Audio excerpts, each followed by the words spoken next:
Black Star Network is here. Hold no punch I'm real revolutionary right now. Support this man, Black media. He makes sure that our stories are told. Thank you for being the voice of Black America, Roland. Stay black. I love y'all. All momentum we have now, we have to keep this going. The video looks phenomenal. See, there's a difference between Black Star Network and Black-owned media and something like CNN. You can't be Black-owned media and be scared. It's time to be smart. Bring your eyeballs home. You dig?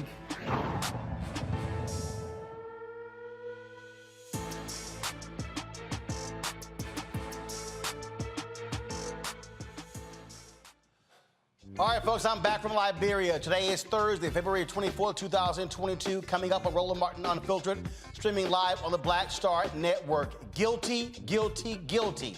A federal jury in Minneapolis finds the 3 ex-cops connected to the killing of George Floyd guilty on all counts of violating his civil rights. We'll break down what this means. Hear from reporter George Floyd, who's been following this case as well. A huge win for the Department of Justice's Civil Rights Division, second time this week. Also, Russia invades Ukraine, killing and injuring hundreds. What does this mean for the United States? We'll talk with retired Lieutenant General Russell Honore about what's going on there in Europe. Breonna Taylor's sister gets kicked out of a court over a T-shirt. We'll explain what was on the shirt and the judge who said bias could affect the jury. Dozens of black men filled the Minneapolis City Hall to demand the firing of the officer who killed Amir Locke during the execution of a no-knock warrant. Also, folks, in a Roland Martin Unfiltered exclusive, we're talking to the Florida man facing attempted murder charges of a law enforcement officer after police burst into his home. He fired back to protect his family, and of course, the intruders were breaking into his home. His 1-year-old was injured after falling out of a police cruiser. Folks, there's a lot going on in this case. He and his lawyer will be here to unpack all of it. Plus, Texas Lieutenant Governor, he wants professors to lose tenure if they teach critical race theory. I told you what the white Republicans were all about. We'll break down what's happening there in my home state. Folks, it is time to bring the funk on Roland Martin Unfiltered on the Black Star Network. Let's go. He's got it. Whatever the miss, he's on it. Whatever it is, he's got the scoop, the fact, the find. And when it breaks, he's right on time and it's rolling. Best believe he's knowing. Putting it down from sports to news to politics. With entertainment just for kicks, he's rolling. It's on go, roll, y'all. It's Roland Martin, rolling with Roland now. He's funk, he's fresh, he's real, the best, you know he's Roland Martin now.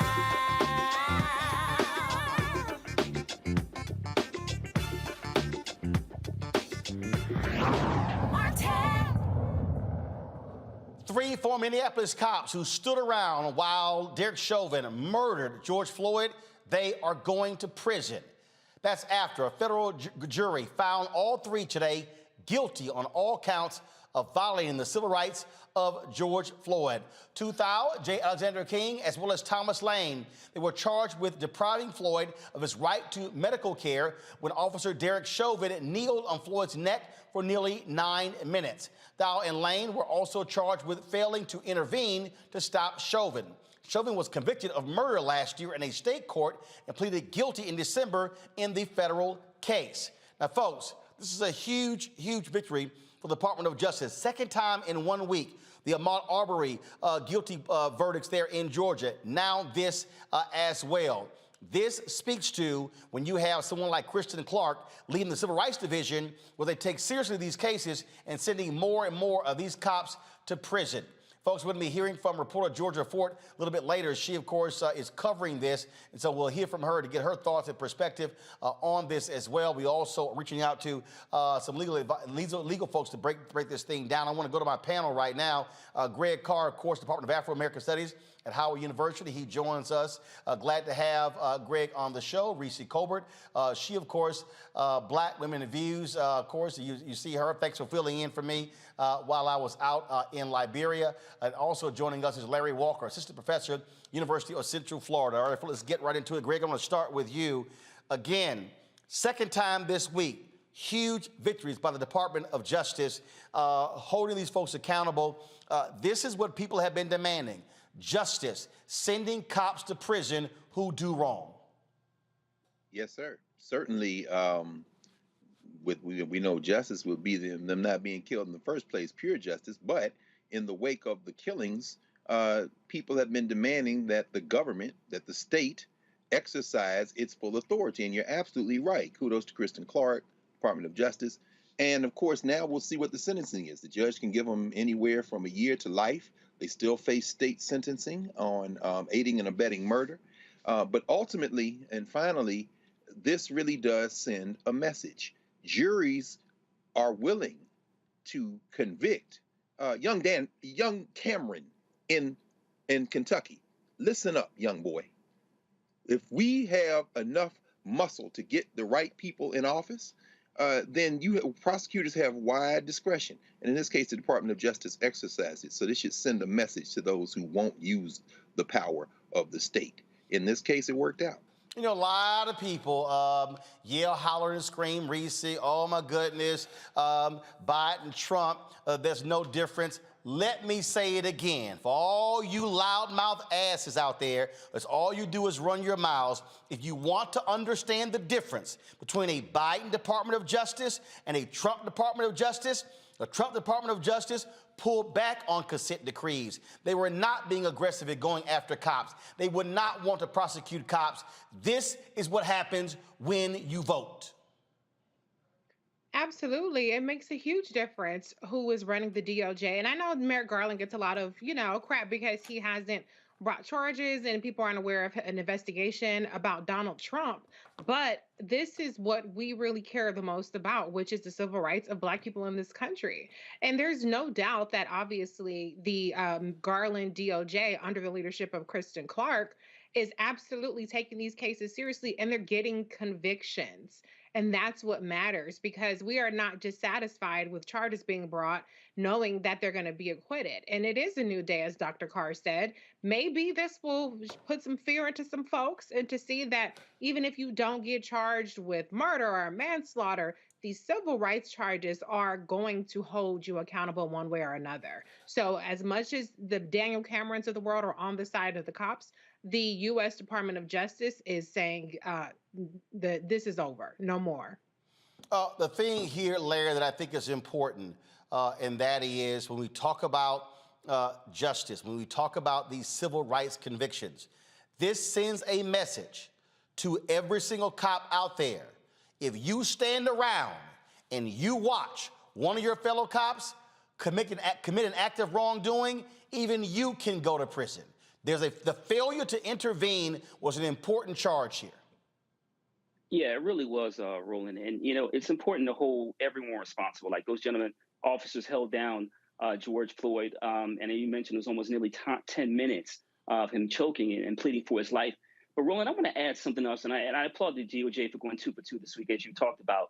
It reminds me that the George Floyd Justice and Policing Act didn't pass, right? So Congress didn't do the right thing. And, obviously, in terms of the verdict today is really important. But I think it's mindful of those civil rights organizations and those who advocate to make sure that members of the Black community are treated humanely, is that we have to continue to push members of particularly on the Senate side, to make sure that we get some kind of policing reform bill. And obviously, we're heading towards midterms. But obviously, like I said, it's great that we're 2 for 2 this week. But it's be mindful that we didn't pass the Policing Act, and these kind of events will happen again in the future. And absolutely, Greg. I mean, look, we still want to see the George Floyd Justice Act passed by Congress. But while that has yet to go forward, you still have to have the prosecution when it comes to these officers. You had Attorney General Keith Ellison, win the conviction on the state level. Now you have Kristen Clark's Civil Rights Division, the DOJ, win the conviction on the federal level. Absolutely. And to echo Professor Walker, yes, sir, brother. While there has been no significant legislation passed, and while open saboteurs like Tim Mission Accomplished Scott have ensured that nothing would generate any support from the white nationalist party, let's, to quote Malcolm X in a different context, make this observation. There was no new law. that the Department of Justice used. So it is absolutely by the discretion of that unit. And to echo what you said, Reese, is absolutely accurate. We know that Tody Barr would never have done this, but there was no new law on the books. In other words, this sends a message. Barr or Sessions. That's exactly. I mean, if this statute can be used in this fashion, then it is really up to who is going to pull the trigger. And I'll add one other thing. As we saw last week, as the judge felt sorry for whatever reasons, now the last line of defense for some of these white nationalists is going to be the judge. So again, we're going to have to really pay strict attention to sentencing and who the judge is. And she's up for re-election. Let me say it again. There you go. Come on. I keep trying to walk people through this here, and these people get mad at me. Oh, Roland, you sitting here, you came for the Democrats. No, I'm talking about who is likely going to rule fairly and when it comes to seeking justice. And for all y'all who want to sit on your asses and don't vote, okay? You got a primary coming up in Texas. You got other things. This is why voting matters. That judge who sat there and cried for Kim Potter is up for re-election, meaning she can be thrown out of office. That's right. That's right. Right. So again, folks, just tuning in, the 3 cops who were involved, who stood around and watched Derek Chauvin kill George Floyd, those 3 cops found guilty of violating the civil rights of George Floyd. They are going to go to prison. And so we'll certainly give you an update. We're waiting to hear from Georgia Fort, who's been covering this case in Minneapolis for the last few weeks. All right, folks, let's go talk about this international crisis happening in Europe, where Russia has invaded Ukraine. Today, President Joe Biden spoke about what is taking place and made perfectly clear where he stands and where the West stands when it comes to this act of aggression by Vladimir Putin. We've been transparent with the world. We've shared declassified evidence about Russia's plans and cyber attacks and false pretexts so that there could be no confusion or cover-up about what Putin was doing. Putin is the aggressor. Putin chose this war, and now he and his country will bear the consequences. Today, I'm authorizing additional strong sanctions and new limitations on what can be exported to Russia. This is going to impose severe cost on the Russian economy, both immediately and over time. We have purposely designed these sanctions to maximize the long-term impact on Russia and to minimize the impact on the United States and our allies.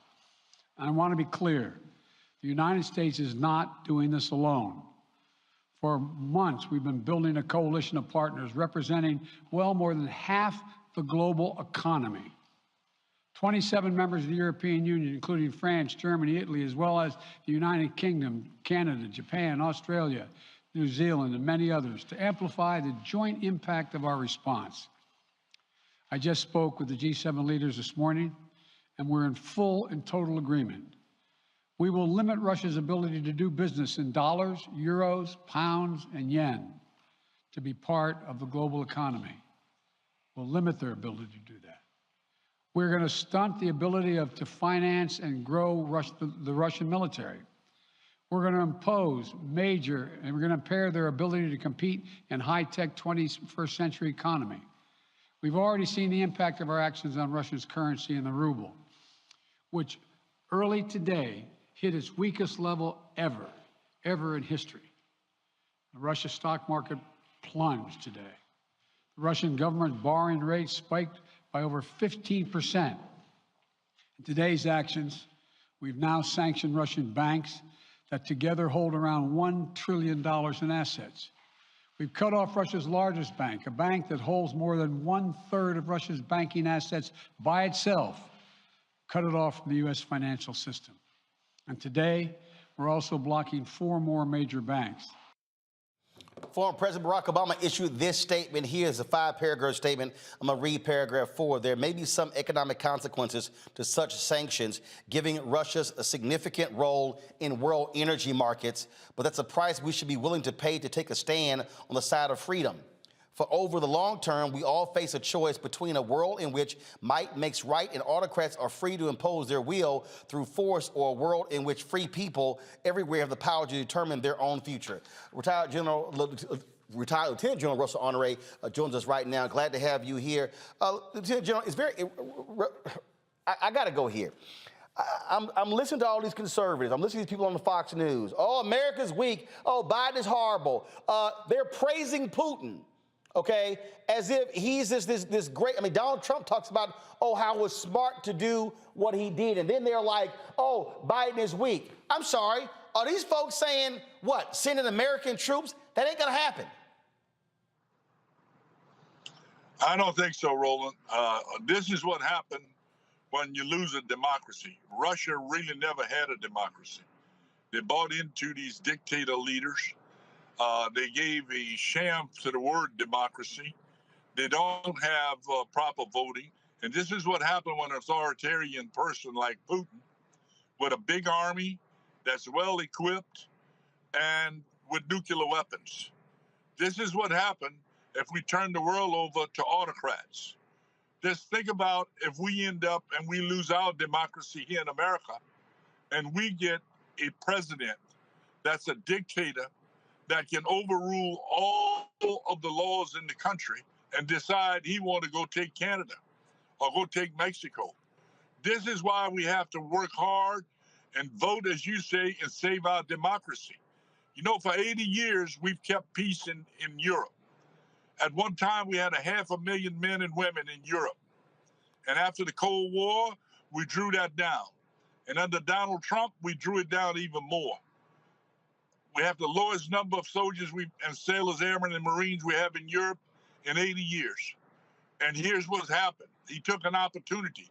He is a thug with nukes, is the bottom line of what Putin is. He is a thug with nukes. And now he's invaded this country that don't have the equipment he has because they were just defending their borders. And here he has invaded them and now threatens to overturn their government, which he will do at the pace he's going now, even with an insurgency following. So what should the American response be? Because again, when I listen to all these Republicans, I keep hearing them, and I was just challenging Armstrong Williams, who was complaining. I said, okay, what's y'all plan? John James, who's running for Congress in Michigan, keeps saying, oh, we should be doing more. Okay, like what? Well, one thing, we need to reset NATO. We need to declare Russia the enemy in NATO. For years, we have treated Russia with kid gloves and traded with them. We need to isolate Russia. The president is on way to do that with some of the measures he set, but we need the globe to isolate Russia from any technology. We can go as far as sending their students back home and expelling their diplomats. We have to make this painful and shameful for what Russia has done. The next thing we can do is build our army back in Europe. We took the Corps headquarters out. That's a 3-star headquarters. We reduced the 4-star headquarters to a 3-star headquarters because everybody thought we had peace and we didn't want to pay for the defense of Europe. But when Europe goes to war, the world go to war. World War I, where did it happen? World War II, where did it happen? And now we're on the eve of World War III. We need to get our defenses back in Europe. So they mentioned the sanctions.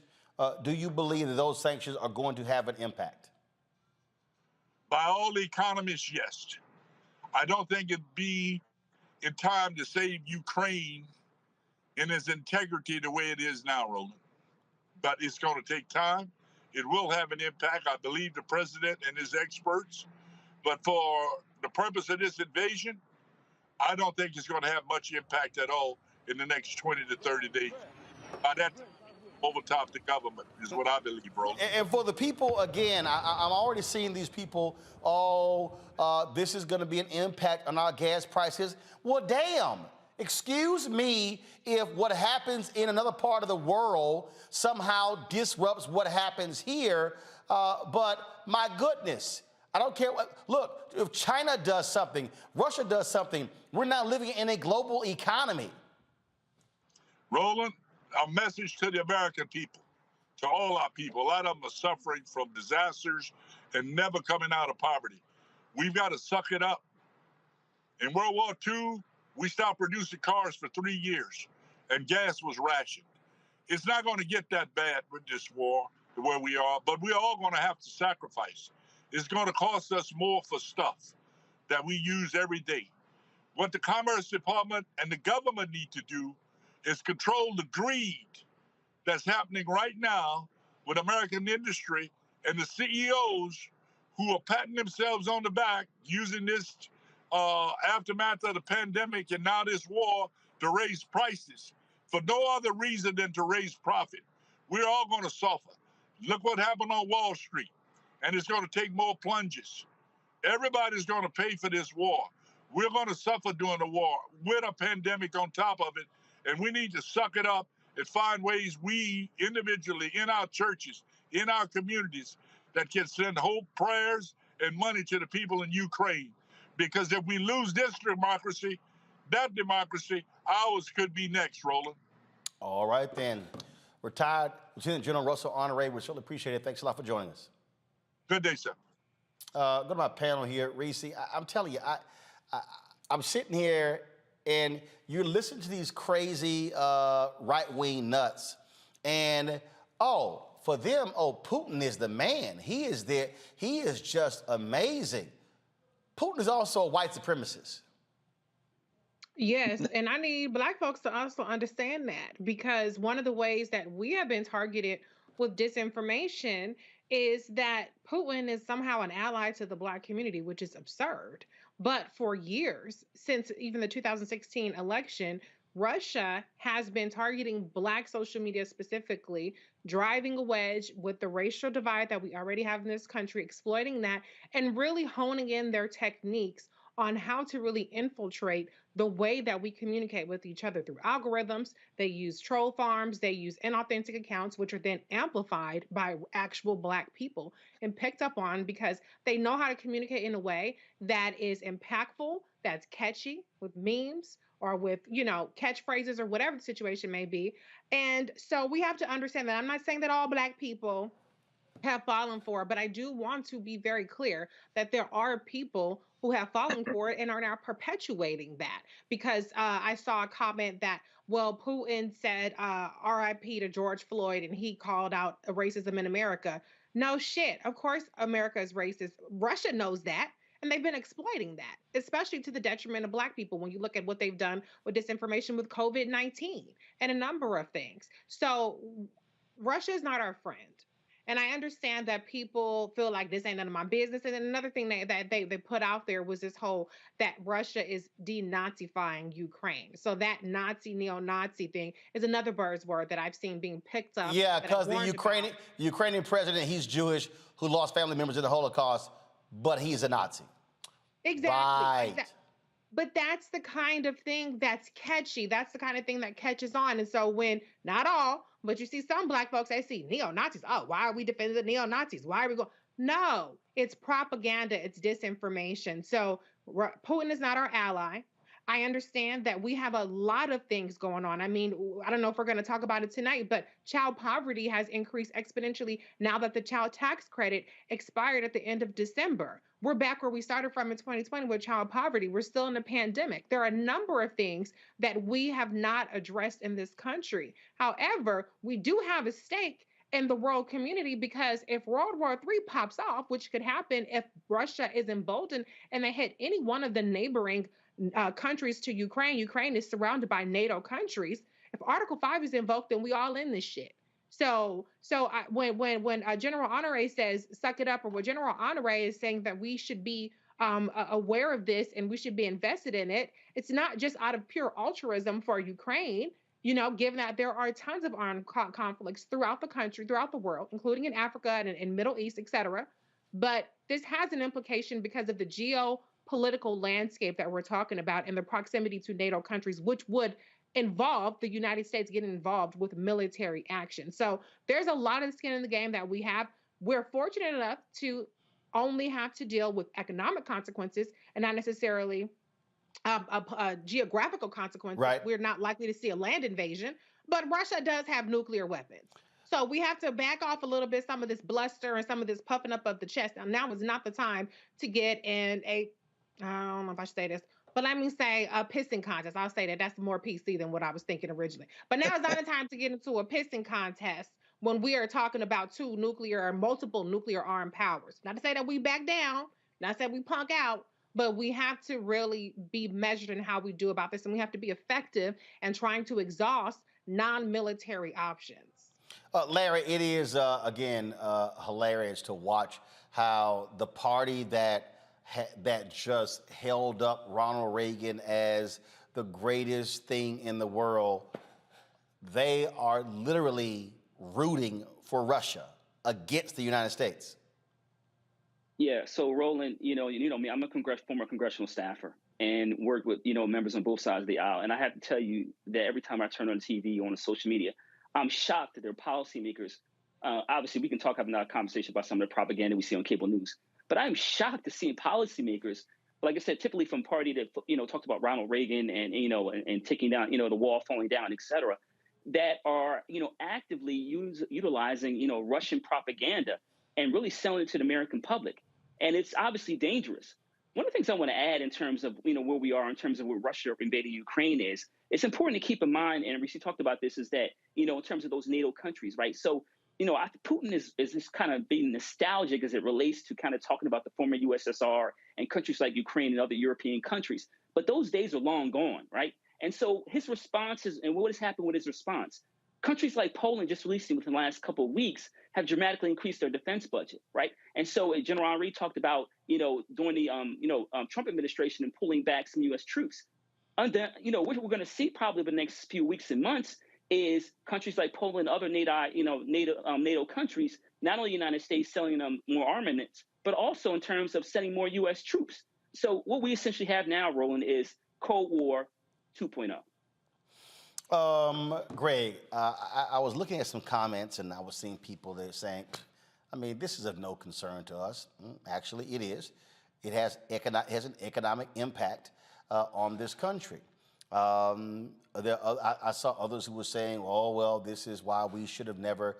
I'm going, okay, that wasn't an American pipeline. Because of the oil that we get from Russia, how about we learn to wean ourselves off of oil?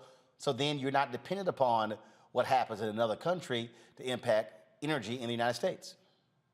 Sure. Well, I'll tell you what, if the bombing today in north central Ukraine had pierced that concrete around the Chernobyl waste dump, we wouldn't be having this conversation about whether or not this impacts us. We'd be somewhere trying to say our last prayers. So that having been said on a very direct point, John Henry Clark used to always say, in some stories, there are no good guys. So I'm listening to Joe Biden. Joe Biden in the United States of America. Europe was Asia's forgotten Wild West. They invaded an entire hemisphere and then declared a unilateral declaration of war on an entire continent, the one we came from. Talk about invasion. But that built the wealth that created Europe, and the financial centers moved from Lisbon and Seville, eventually to Paris, then London, and then in the 20th century, they moved to New York after World Wars I and II because Germany, Berlin wanted in on the action. Now, who haven't I mentioned yet? Well, I haven't mentioned Moscow. Why? Because Russia didn't have that colonial empire. They built their empire in the neighborhood. And so what we end up seeing now, what we're witnessing now, is the end of really, in some ways, 5 centuries of Western empire building. They can't, Russell Honore scared the hell out of me. First of all, there is no we. Mm-hmm. Governments act in their perceived best interests. Modi was out today saying he got 3,000 Indian students trying to get in the embassy in Kiev to look for a sanctuary. You got all this going on, but here's where it gets very interesting. After World War II, the anti-colonial movements came into full fruition. And as people broke free, what you see is the Soviet Union trying to assert itself as the leader of this anti-Western bloc movement, NATO versus the Warsaw Pact. Well, that fell apart. But there's a country I haven't mentioned yet. And that country just finished the Olympics. In fact, Vladimir Putin met with President Xi in China in Beijing a couple of weeks ago. And you know what? You can't stop the Russians. They annexed Crimea in 2014. Honore, please, brother. Don't pull us into this bullshit. I'm going to tell you what's about to happen next. Keep your eye on Taiwan. They are rewriting the map for the next century. China is sitting. In fact, Joe Biden had a shot across the bow today when he said anybody associated with them will be harmed by the stain. Guess what? You ain't even got that. You ain't got that muscle no more, Joe. What we have to understand is we need to become cognizant of world politics. It all affects us. And I want to say one other thing. When you saw the Kenyan ambassador at the UN Security Council the other day say, we Africans know very well the politics of invasion and what it means after colonialism to keep those colonial boundaries. And rather than everybody invade, because there are Igbo on either side of the line in Nigeria, there are Tutsis on either side of Rwanda and Burundi, some of them are in Eastern Congo. What the Kenya ambassador said is, we do not endorse the invasion of Ukraine, chasing some separatist movement, because we could have done the same thing in Africa and we'd be at war forever. I should say one other thing. Those white nationalists in the White Nationalist Party, of course they embrace Putin. Putin is a racist. Putin is looking at Ukraine the same way the white nationalists look at us. Look at the four of us. There's no such thing as an American. Will y'all please stop believing in fairy tales? These people have sworn an oath. It's either white supremacy or ruin. And that's Russia, and that's Florida, and that's Texas, and that's the whole white nationalist party. That's it. Folks, we will continue to monitor what takes place as Ukraine fights the Russians and see what the fallout, the impact is going to be on the rest of the world, including the United States. All right, folks, got to go to a break. We come back. More on Roland Martin Unfiltered right here on the Black Star Network.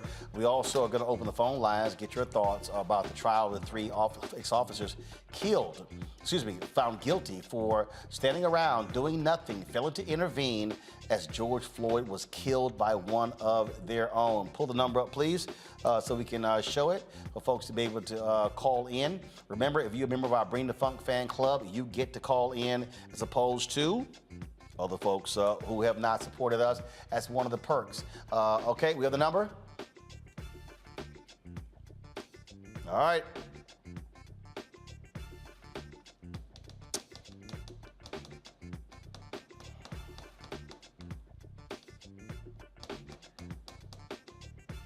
Why are we taking so long? No, we're going to wait for the number.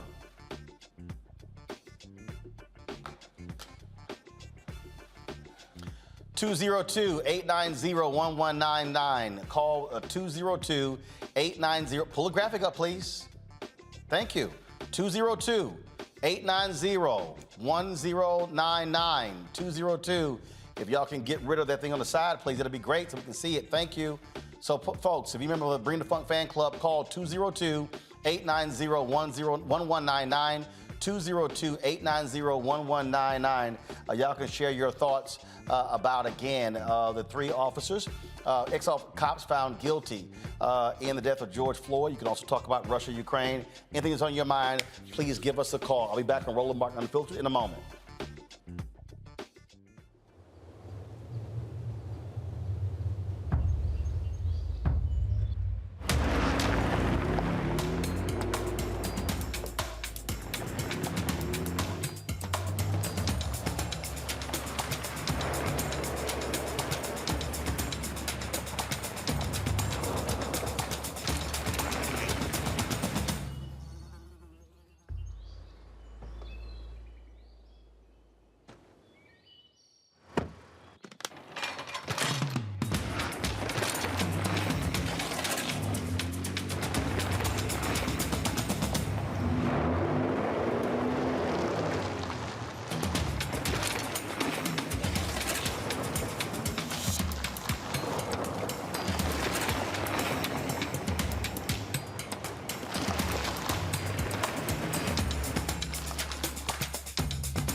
Don't you think it's time to get wealthy? I'm Deborah Owens, America's Wealth Coach, and my new show on the Black Star Network focuses on the things your financial advisor or bank isn't telling you. So watch Get Wealthy on the Black Star Network.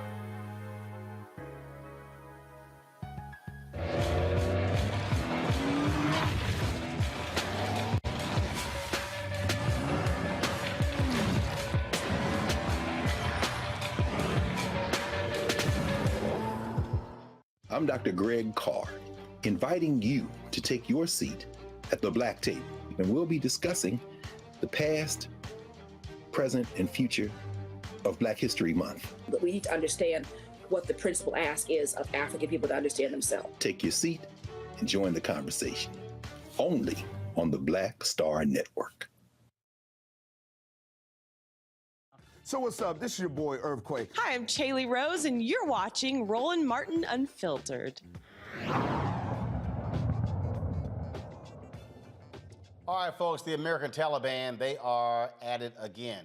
I'm talking about Republicans in Texas. Texas Lieutenant Governor Dan Patrick is not at all happy over the whole issue of critical race theory. This fool now wants to challenge and get rid of tenure in the state. This is him talking to the white supremacist Tucker Carlson. So about a week ago, the faculty council at the University of Texas, they said that they're going to teach critical race theory. And then they followed up with something that really got my attention. That got my attention. But then they said the faculty council takes the position in this resolution that the council authority shall never, ever have any intrusion from anyone outside, including the legislature or the Board of Regents. In other words, you can't tell us anything about how we perform our job, what we teach the students, or what we say. And I thought, just who are these people that think that somehow academic freedom, which we support, gives them the ability to be unaccountable to anyone, including the taxpayers, including their Board of Regents? They want to be able to say anything to anyone. And Tucker, we've talked about critical race theory a lot, but people still sometimes don't understand the difference. And we want race to be talked about. As Republicans, myself as a lieutenant governor, I want slavery to be examined. I want racism in America to be examined through the years, whether it's in the business sector, the private sector, in sports. But critical race theory doesn't teach that. It teaches that because you're white, you're a racist, and because you're a person of color, you're a victim. And they want to teach through critical race theory that we are a nation that's racist and everything is based on racism. And that's what critical race theory is, and that's what we cannot allow our professors to teach the young men and women to come to university. We banned it in Texas in K through 12 this year. Okay, now, in the same state, the former CEO of the Electric Reliability Council of Texas, Bill Magnus, testified that he was instructed by Governor Greg Abbott to do whatever it took to prevent any more blackouts during the 2021 winter storm. Yet he also said that the governor made it clear to keep prices at a maximum of $9,000 per megawatt hour, leading to billions of dollars in profits for power generators and local utilities swamped in millions of dollars of debt. In the same state, Abbott, more than Taliban, has said, if you're a parent with a transgender child, you should be investigated by Child Protective Services. Larry, I want to start with you.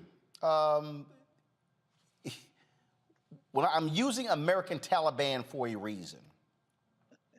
And when you look at not just what's happening in Texas, you look at this gay bill in Florida at the House just passed, where they're targeting, where literally the bill says that students who are gay can be outed by the schools.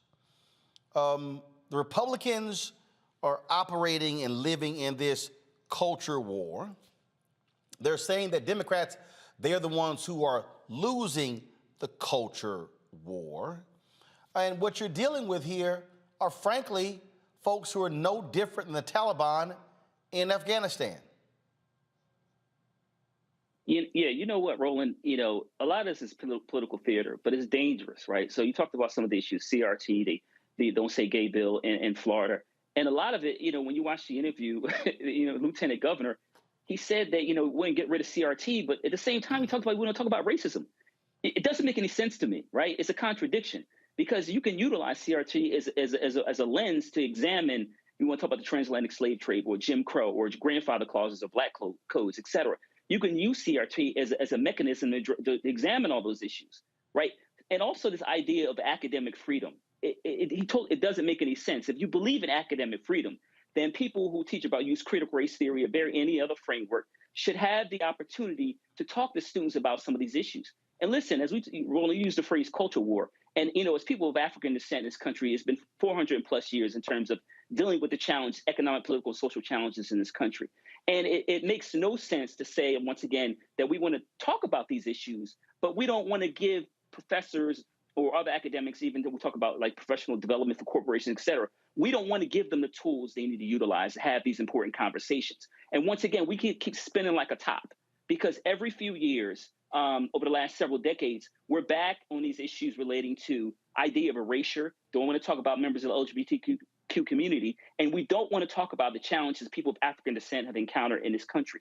And we have to have open dialogue, because once again, if we don't, we talk about the same issues impacting and negatively impacting the Black community. We talk about policing, or we talk about banking and discrimination, or we talk about Black professors, because really we're talking about primarily is Black professors at post-secondary institutions having the academic freedom to talk about a variety of issues. So now we need to confront these people and tell them that if you believe in democracy and equity, then you cannot say that you can't have a conversation about critical race theory. Really, we know race is the real issue here, that you can't have a conversation about CRT and use other devices to challenge course students and unpack this country's history. See, Greg, people need to understand, and I'm using, again, American Taliban for a reason. Florida had a couple of bills. One of them was the Stop Woke Act, which says that if there's any discussion or any corporate training that makes people uncomfortable about race, it has to stop. And then the other bill deals with the, it was called the Don't Say Gay bill. I'm outlining this because what you're seeing, it's only one party that's doing it. It's in Florida, it's in Mississippi, it's in Alabama, it's in Texas, it's in Arkansas. You're seeing it in Georgia. You're seeing it in Tennessee. This is the Confederacy in 2022. These are people who are using the power of elected office to constitute or to keep in place a nation that they want to live in. These are people who are being driven by crazed and deranged white conservative evangelicals who would not know Jesus if Jesus walked into the room. What they're doing is not biblical. What they're doing is not really, it's not about service to the country. It is about maintaining their white, largely male order. Yes, sir. Yes, sir. It's and it's right. American Taliban is appropriate because they want a theocracy. And we know that if Jesus Christ, the historical Jesus, were alive today in the United States, he'd be perhaps a victim of a no-knock warrant in whatever shelter he was staying in, since he didn't have any visible means of support, and he'd probably be killed. Now, when we think about this, in terms of the LGBTQ issue, or non-issue in this sense, because they're so stupid they don't even make good criminals. What I've been advising people to do in places like Texas and Virginia, once they get their hotline up, flood it. See, my grandbaby came home today and said that y'all left Harriet Tubman out of the curriculum, and she was traumatized. In other words, they so stupid they don't even write laws that make any sense. But remember when Neil Gorsuch came out and said in 20, I guess it was 21, where he interpreted the statute to say that that gender included transgender, and those, and I think it was the Georgia case, if memory serves me correctly.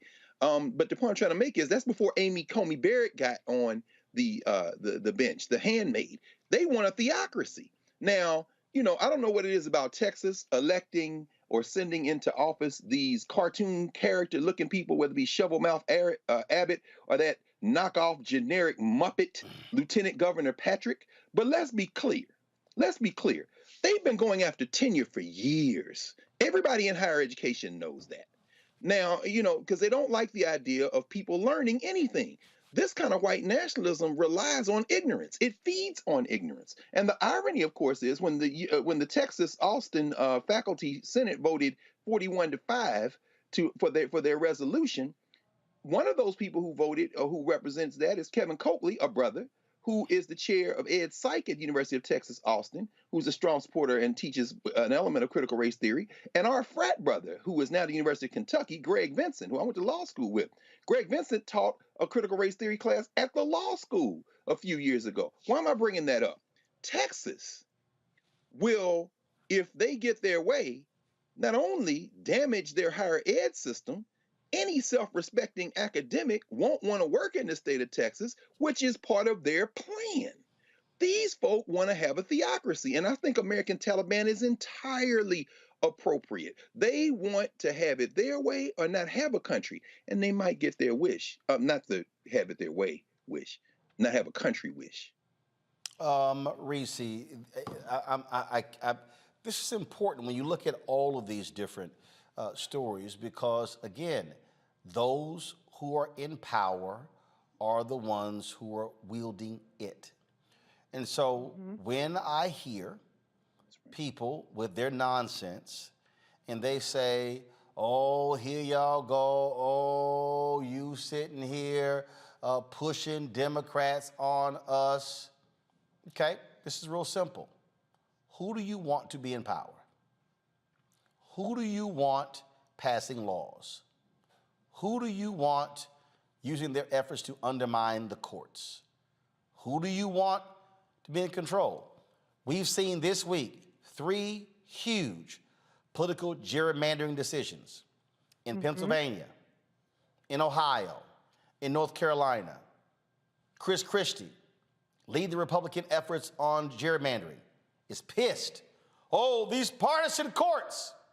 I'm sorry, y'all passed new congressional districts that was partisan, but now you want to call the courts partisan because they won't allow y'all to do what y'all were gonna do. And here's the deal, in Ohio, that's a 4-3 Republican majority on that court. North Carolina, 4-3 Democratic majority. It's a Republican majority in Pennsylvania. But see, they don't want nobody to know all of that sort of stuff. What people need to understand is, again, these white conservative evangelicals do not care about Jesus. They don't care about the poor. They don't care about black people. They care about power. Right.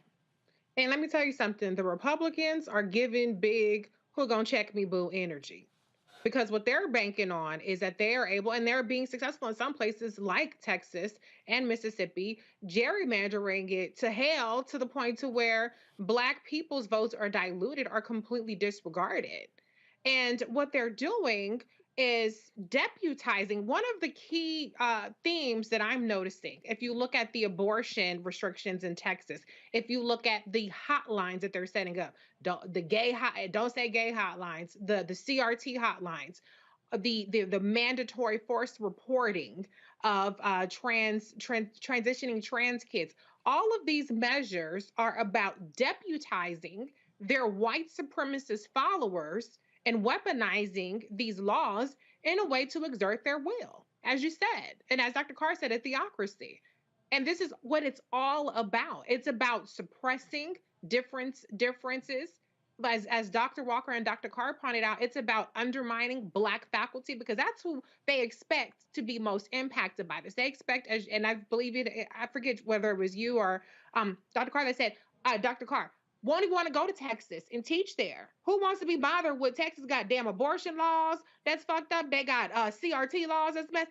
You could go on down the list of everything messed up. The power grid is messed up. Like, Texas is a hot ass mess right now, and your vote don't count. But what they're banking on across the country is that Democrats are going to sulk their way through, not getting everything on their checklist, and be demoralized. And when they're not demoralized, actually suppressed in terms of their vote, the structural suppression of their vote. And they're going to continue to exert their white minority power over the entire country. So it's on us and how we respond. I'm not terribly optimistic in Texas. There's primaries going on right now for governor and a number of things, but I'm not terribly optimistic, because what I see is the energy about And that's fine if this is your opinion, but cancel student debt, or the energy is about this bill that didn't pass and that bill didn't pass. Meanwhile, the Republicans are leaving no stone unturned in terms of remaking the way of American life in their states. So we have to respond with full force. And at a minimum, the least you can do is vote their asses out. Well, I've said to people continuously, if there is any Republican who is supportive of Donald Trump and MAGA, they got to go. I don't care who they are and what they do, they got to go. All right, folks, when we come back, we're going to tell you this, give you this exclusive. This story out of Florida is unbelievable.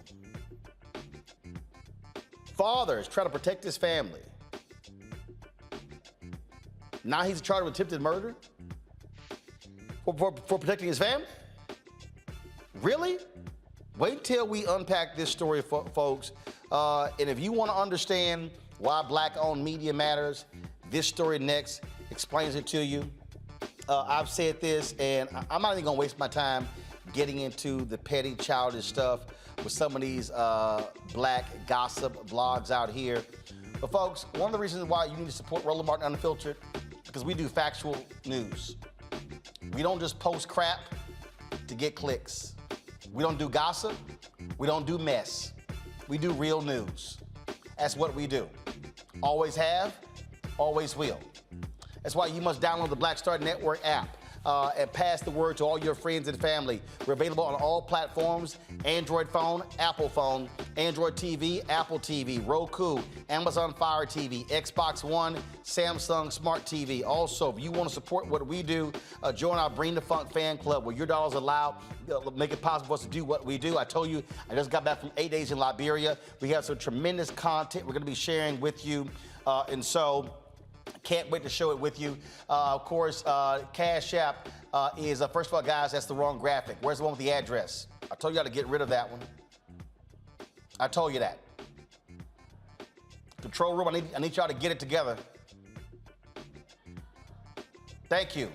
P.O. Box 57196, Washington, D.C., 20037. P.O. Box 57196, Washington, D.C., 20037. Cash App is $RM Unfiltered. PayPal is R Martin Unfiltered. Venmo is RM Unfiltered. Zelle is Roland at RolandSMartin.com. Roland at RolandMartinUnfiltered.com. I'll be right back.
Hi, I'm Dr. Jackie Hood Martin, and I have a question for you. Ever feel as if your life is teetering and the weight and pressure of the world is consistently on your shoulders? Well, let me tell you, living a balanced life isn't easy. Join me each Tuesday on Black Star Network for a Balanced Life with Dr. Jackie.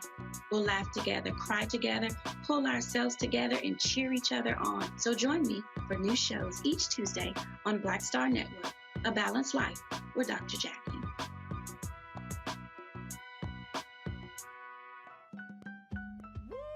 We're all impacted by the culture, whether we know it or not. From politics to music and entertainment, it's a huge part of our lives, and we're going to talk about it every day right here on The Culture with me, Faraji Muhammad, only on the Black Star Network.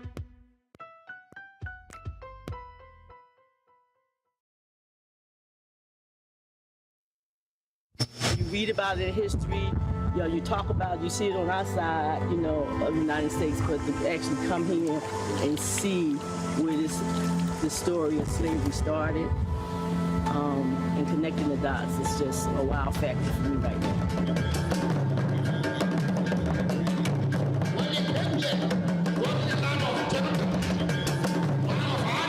It's going to be dark inside. You might not see too much, but you're going to feel everything. Just imagine, see prisons in the yard in the United States. A lot of us, if we're real honest, what is required in 2019 going into 2020, essentially for us to be reprogrammed from what they taught us needs to be removed and extracted. It just doesn't make sense that the richest continent in the world should be inhabited by the poorest people in the world. Part of that is by design. Self-hatred has been a very tragic part of our whole existence. And I'm not blaming anybody for it, but if you look at most characterizations of being of African descent in the world, it's with these kind of tags. I always say, you're going to do a lot of shopping. They go, oh, I don't think so. And then they come, so they brought limited reserves, and then they spend all the time running to the ATM because they see all these clothes they want and fabric they want. It's overwhelming. I've been here for 8 years, and I'm still taking pictures out of my car because it's a feast for the eyes on any given day. The kind of opportunities you have in Africa, you don't have those in America. The kind of money that you can make in Africa, very few of you would have that opportunity to do that in America. Cordy, who was working for the Congress in the United States, she has started a waste management company. She's the #1 here in Ghana now. She looked at dollar signs in trash. There it is. Used to be jeans. Used to be jeans. Is now a huge rug. In Ghana alone, we have a 2 million unit deficit in housing. 2 million. 2 million.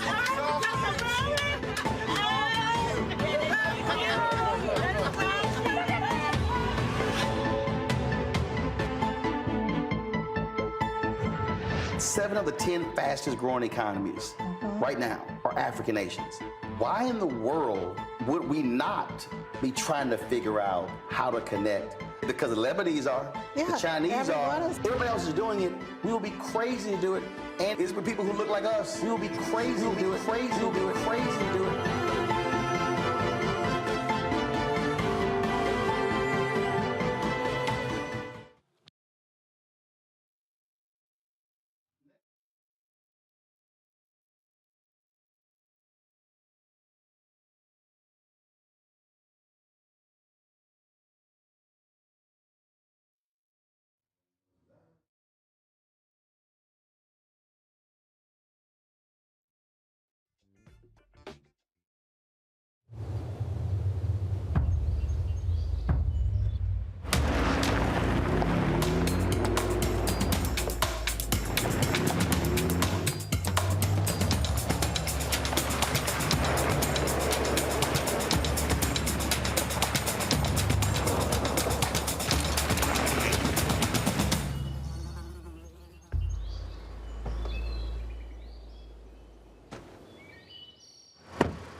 All right, folks, so we had some technical issues there, but we're now good. So that our 10-part Ghana docuseries on the year of return, it is going to we air first starting next Friday. Our next edition of Rolling with Roland is going to be on Wednesday. But of course, the first part, you don't want to miss it, folks. We have some amazing stories. You saw that promo right there. I'm really looking forward to you getting a chance to see what we covered there when we went to Ghana. And of course, over the next several weeks, you also see more of the stories that we did there in Liberia, including next week, we'll be airing my interview with President George Weah. We sat down for a one-on-one interview, and so really look forward to showing you that as well, plus some other interviews that we did there in Liberia. And shout out to the people in Liberia. This is Greg. You see this is one of the outfits they gave me. So I know you want this black and gold, Greg. I know. Bruh. I saw you peeping it. Bruh, but Roland, you know the other thing too, bruh. Every African country you go to has a little different style. That style right there, that's the Liberian style, and it is cold-blooded. I know you got the pants with it too. I know you.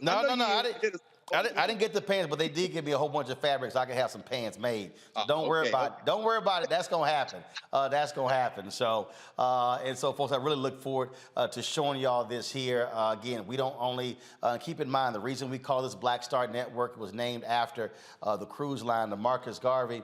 That was the inspiration because he wanted to connect African Americans in the country with the African diaspora, and that's really how we're utilizing the Black Star Network app, being able to showcase stories that other people are not covering. I told y'all I don't waste time with gossip and all that sort of stuff. I leave it to other people. We do real journalism here, telling real stories, such as the next story here, which is a Black Star Network exclusive, folks. So check this. This is an amazing story. It's a crazy story, but also speaks to what we face as African Americans. Okay. For the first time, a Florida father is facing charges of attempted murder of a law enforcement officer. And he's speaking out. Folks, on February 3rd, Corey Marino Jr. was at home with his 2 children when the cops entered his home. Startled, he fired his gun, assuming it was intruders. While Corey was in custody, the kids were placed in the back seat of a police vehicle waiting for their mother. Police say the 1-year-old was leaning against the car door when an officer opened it. The child fell out of the car, sustaining several facial injuries. We're joined right now on the show by Corey Marino Jr. and his lawyer, James Bryant. They join us from Florida. Also joining us is Moya Dixon, as well as attorney Rodney Diggs. And so glad to have all of you on the show. So Corey, I need to start with you because what happened? Describe for us what took place when you're at home and all of a sudden cops burst in. Walk us through what happened.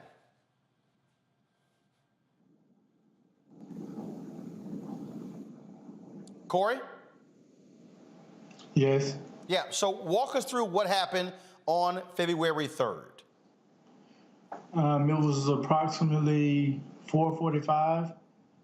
I heard a big boom at my door. I got up real quick. My kids was in the bed with me. They was in the bed. I got up, I grabbed my firearm. It's registered in my name. I have my gun license. I grabbed my firearm and I was heading down the hallway. By the time I got midway in the hallway, I heard another big boom and my door swung open. It was pitch dark in the living room and outside. I don't have no porch light, so it was dark outside as well. So when the door swung open, I fired a warning shot at the door. Not seeing anyone out there, I just fired a shot. After a second after that, I heard them announce themselves saying that there was the police. I then lowered my firearm. I put it on the ground. I came outside with my hands up. I came all the way out the door, and I got on the ground, and that's when they put me in handcuffs. Okay, so you said it was 4:45 a.m.? Yes, sir. Okay. And why did they bust into your home? They had a search warrant for electronics and clothing. Okay, I'm sorry. So it's 4:45 in the morning, and they have a search warrant for electronics and clothing that they, allege was stolen? That led to a shooting that happened. Okay. So, James, I want to pull you in here. Yeah. Did the cops allege that Corey was involved in the shooting? No, we have no idea what the warrant was for. What we do know is that Mr. Marino was not subject to an arrest warrant. We don't really have much knowledge specifically as it relates to why they were there to retrieve items. Mr. Marino was renting the home, so he does not own that home. And so that's why it came as much of a surprise to him with someone bursting into his actual home at 4:45 a.m. And specifically, not there to arrest anybody, but to gather, any sort of electronics or other items. Okay, I'm forgive me for being slightly confused. So they weren't executing an arrest warrant for murder. No, they were not. They weren't executing a warrant for domestic violence, aggravated assault. They weren't ever. So the warrant was to retrieve some stolen electronics and clothing. We don't know if it was stolen electronics. It was just certain items that they were looking for. And the Pensacola police, following, this entry into the home, has been clear that they were not there to arrest Mr. Marino under any circumstance. Okay, hold on. So Corey, how many cops we talking about? I can't even, it was so many, I can't even name how many off the top of my head. 5, 6, 10, 15? 20, 25. Whoa, hold up. 25 cops are on the scene at the home at 4:45 in the morning to retrieve some electronics and clothes. Yes, sir. It was the SWAT team and PPD. Okay, we've got 3 attorneys there, Rodney Diggs, Reginald Reeves, and James Bryant. Have y'all ever heard of 25 cops busting through somebody's house, I'm assuming with a no-knock warrant, at 4:45 in the morning for some electronics and clothes? I have not, and that's the problem. In this instance, it is just such an odd time to come at that time in the morning to retrieve items. I could see if, my client was, Pablo Escobar, and they were looking to get him to arrest him for some sort of murder. But it was absolutely mind-boggling what happened. And it wasn't a no-knock warrant.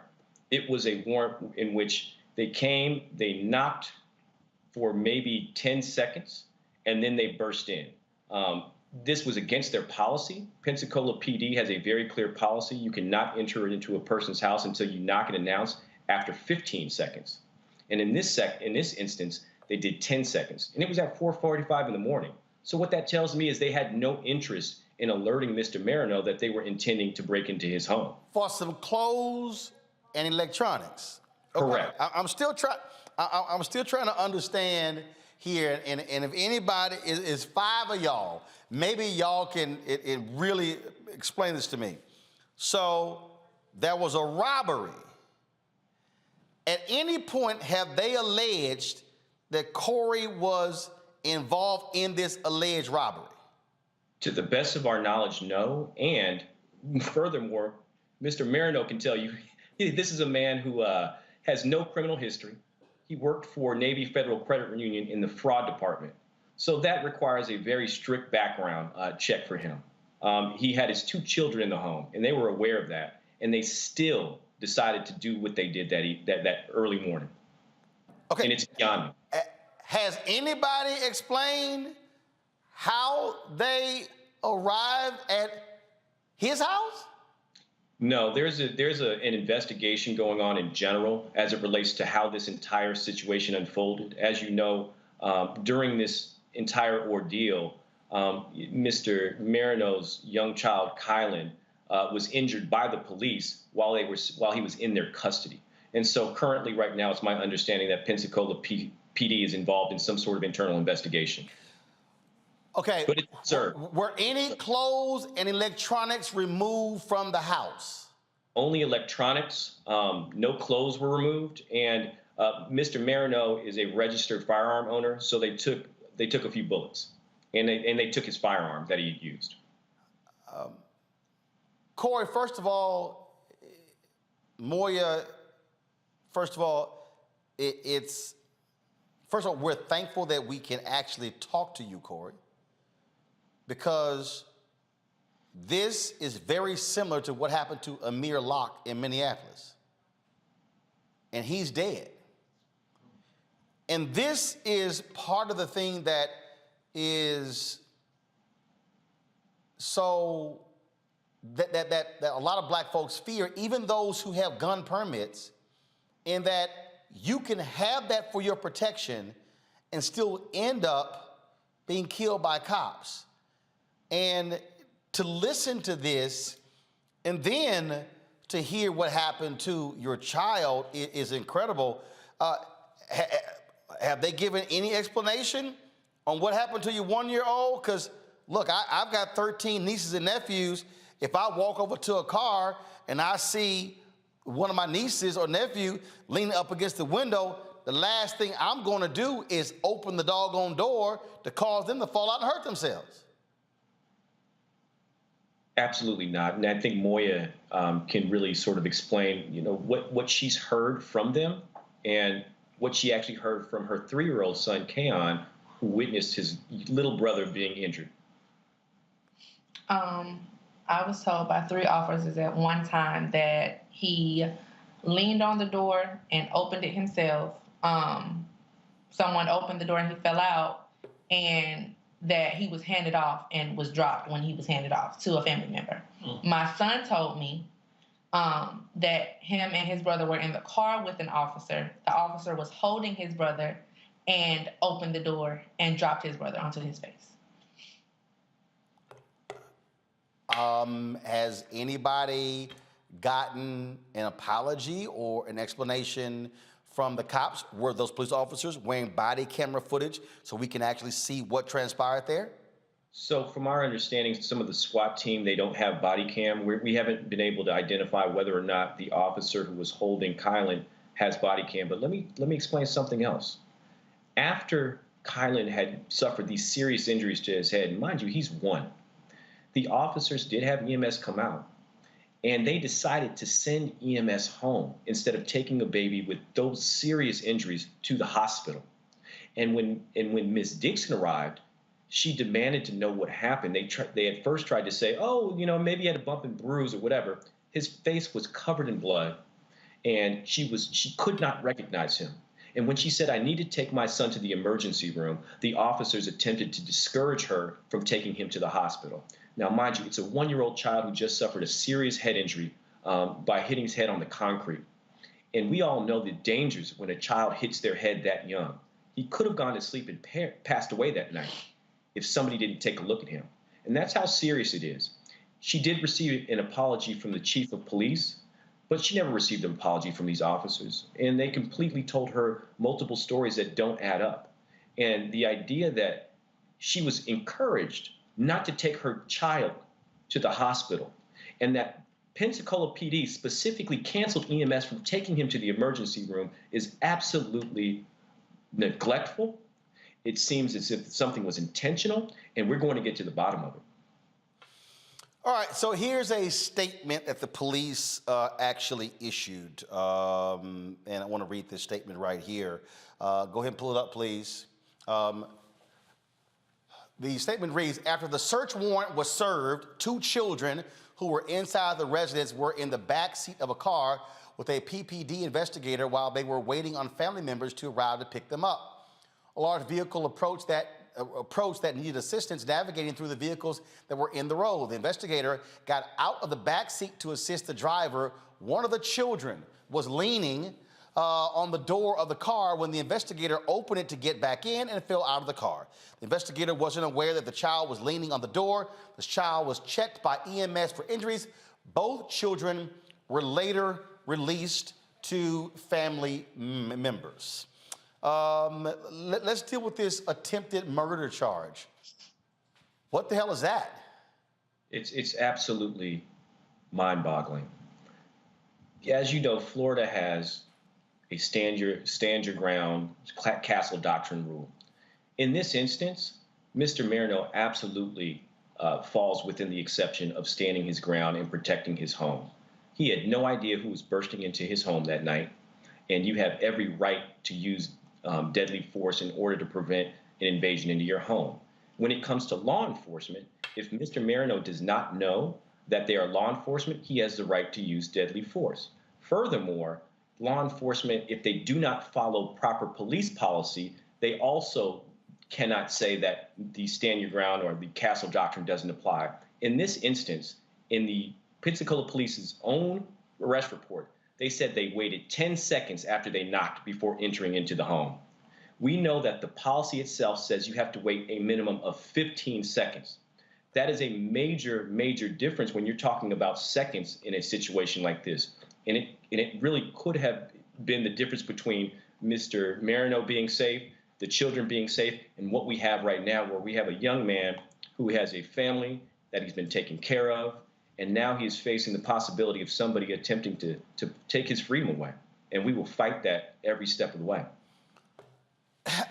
It is wild. I'm going to bring in my panel here. I know they have questions. But this is the thing that we constantly talk about. Philando Castile has a permit for a gun. Tells the cop, I got a permit. He ends up dead. Amir Locke had a permit for his gun. Cops bust in. Of course, they don't even show. He doesn't even point at anyone. He ends up dead. And same thing. The young man who was with Breonna Taylor, who fired, they charged him with attempted murder, and charges were later dropped. I'm just trying to understand. A black man in his house, and folks bust in at 4:45 in the morning, can't protect himself, and he gets charged with attempted murder? You know, Roland, what this is saying is that the Second Amendment doesn't apply to black people. The Second Amendment doesn't apply to black men. We talk about the right to bear arms. This man had every reason to want to protect his 1-year-old and his 3-year-old at 4:45 in the morning. And he did, and he exercised his right. But when a black man exercises his right, he's murdered. Or in the event that he's not murdered, he's charged with attempted murder. And it is absolutely, like I said, it is mind-boggling. And again, that's why we are calling for the Florida State Attorney not to press charges against not to bring charges against Mr. Marino. And I'm quite sure you haven't heard Jack from the NRA. Let's go to my panel. I'm going to start with Larry. He's there in Florida. Larry, go ahead.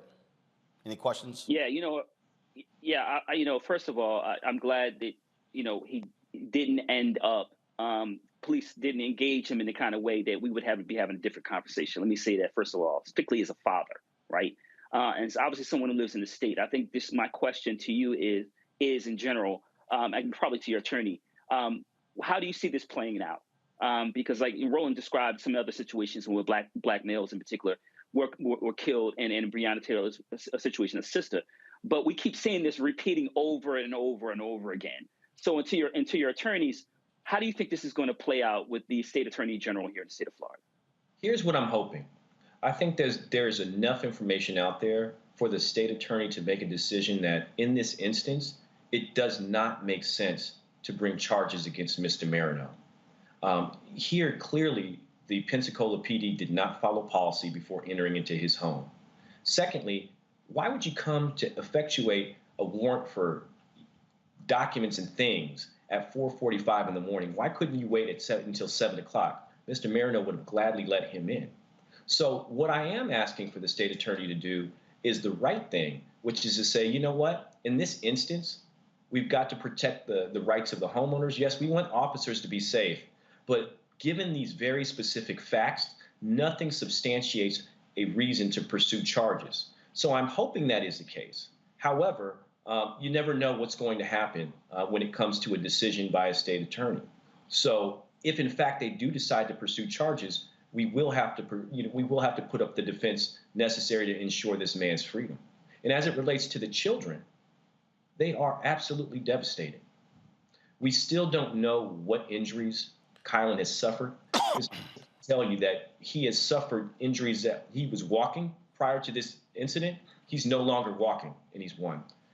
He has significant emotional mood swings, and that's very indicative of a potential injury to the frontal lobe.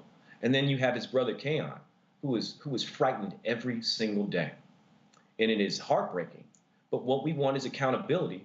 And I think that if all parties use their heads, they'll work with us to resolve the issue as it relates to the injuries that happened to the children and to not pursue charges against Mr. Marino. It's the right thing to do. Reese. My question was actually going to be about the children. Ms. Dixon and Mr. Marino, what you have experienced with your children is just unconscionable. And Mr. Marino, the treatment you've experienced is appalling and abhorrent. My question is, what are the political levers that we can use? Because we know these are political decisions. This is an election year that we can exert to reverse this decision and make it untenable for them to continue with these baseless charges. We need the Pensacola community, and they came out today. We need the Pensacola community to band together. We need law enforcement to accept the fact that, you know what, this probably wasn't the best way we could have handled this situation.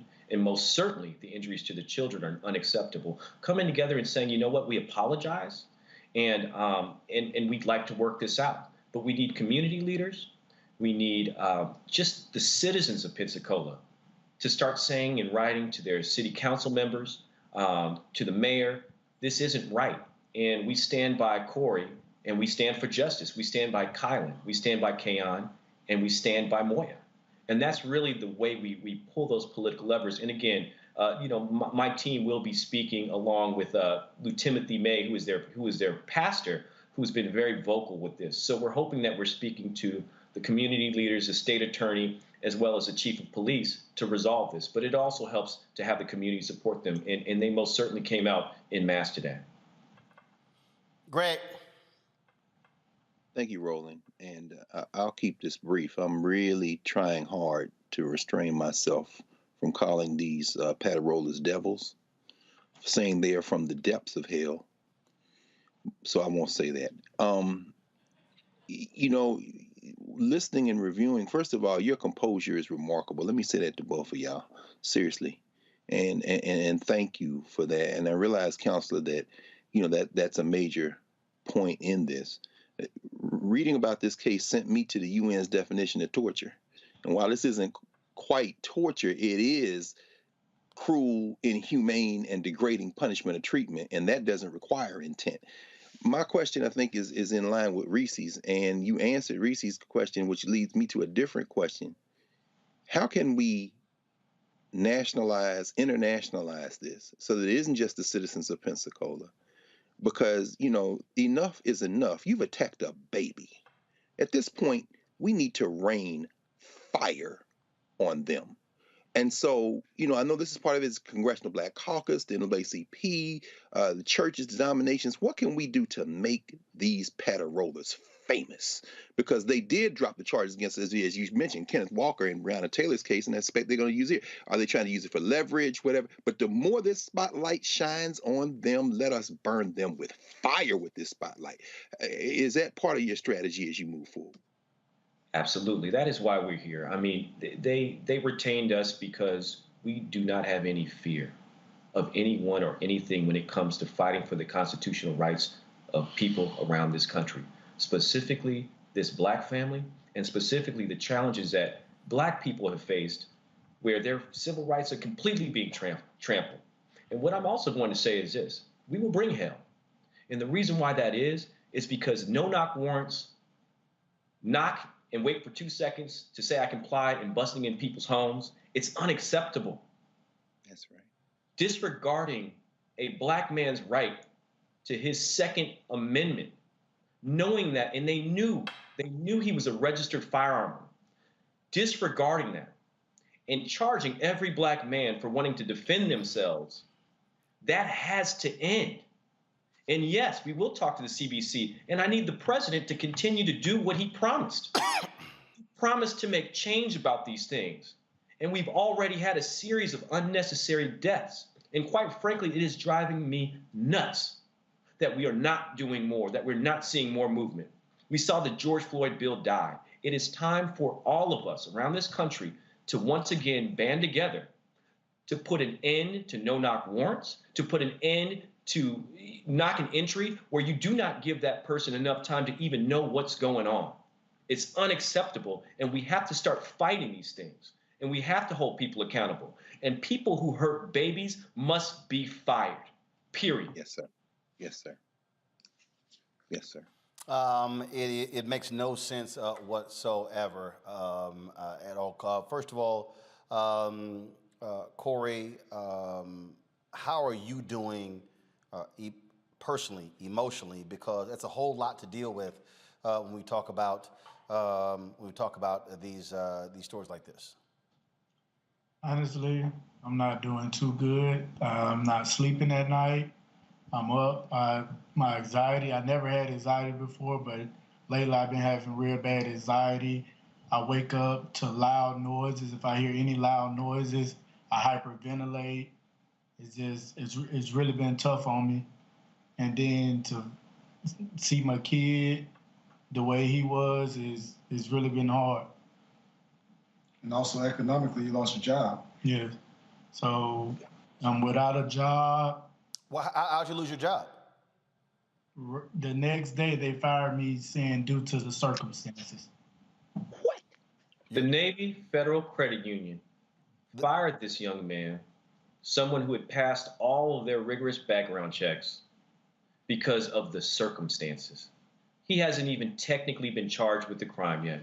And now he is unemployed, and he's struggling to be a father to pay for things for his family and still be a father to provide them emotional support. It's devastating. Unbelievable. Folks, we appreciate you providing us this exclusive. Please keep us abreast of what happens in this case so we can update our audience. Thank you so much, Roland. Thank you. All right. Folks, again, this story right here is why Black media matters. It's because when we have the ability to tell our own story, to share these stories, and give it the time necessary as well. Again, a lot of attention, Greg, is on the Amir Locke case, but when you talk about this here, again. Thanks so much. And we talk about NRA, where y'all at? Y'all love talking about Second Amendment.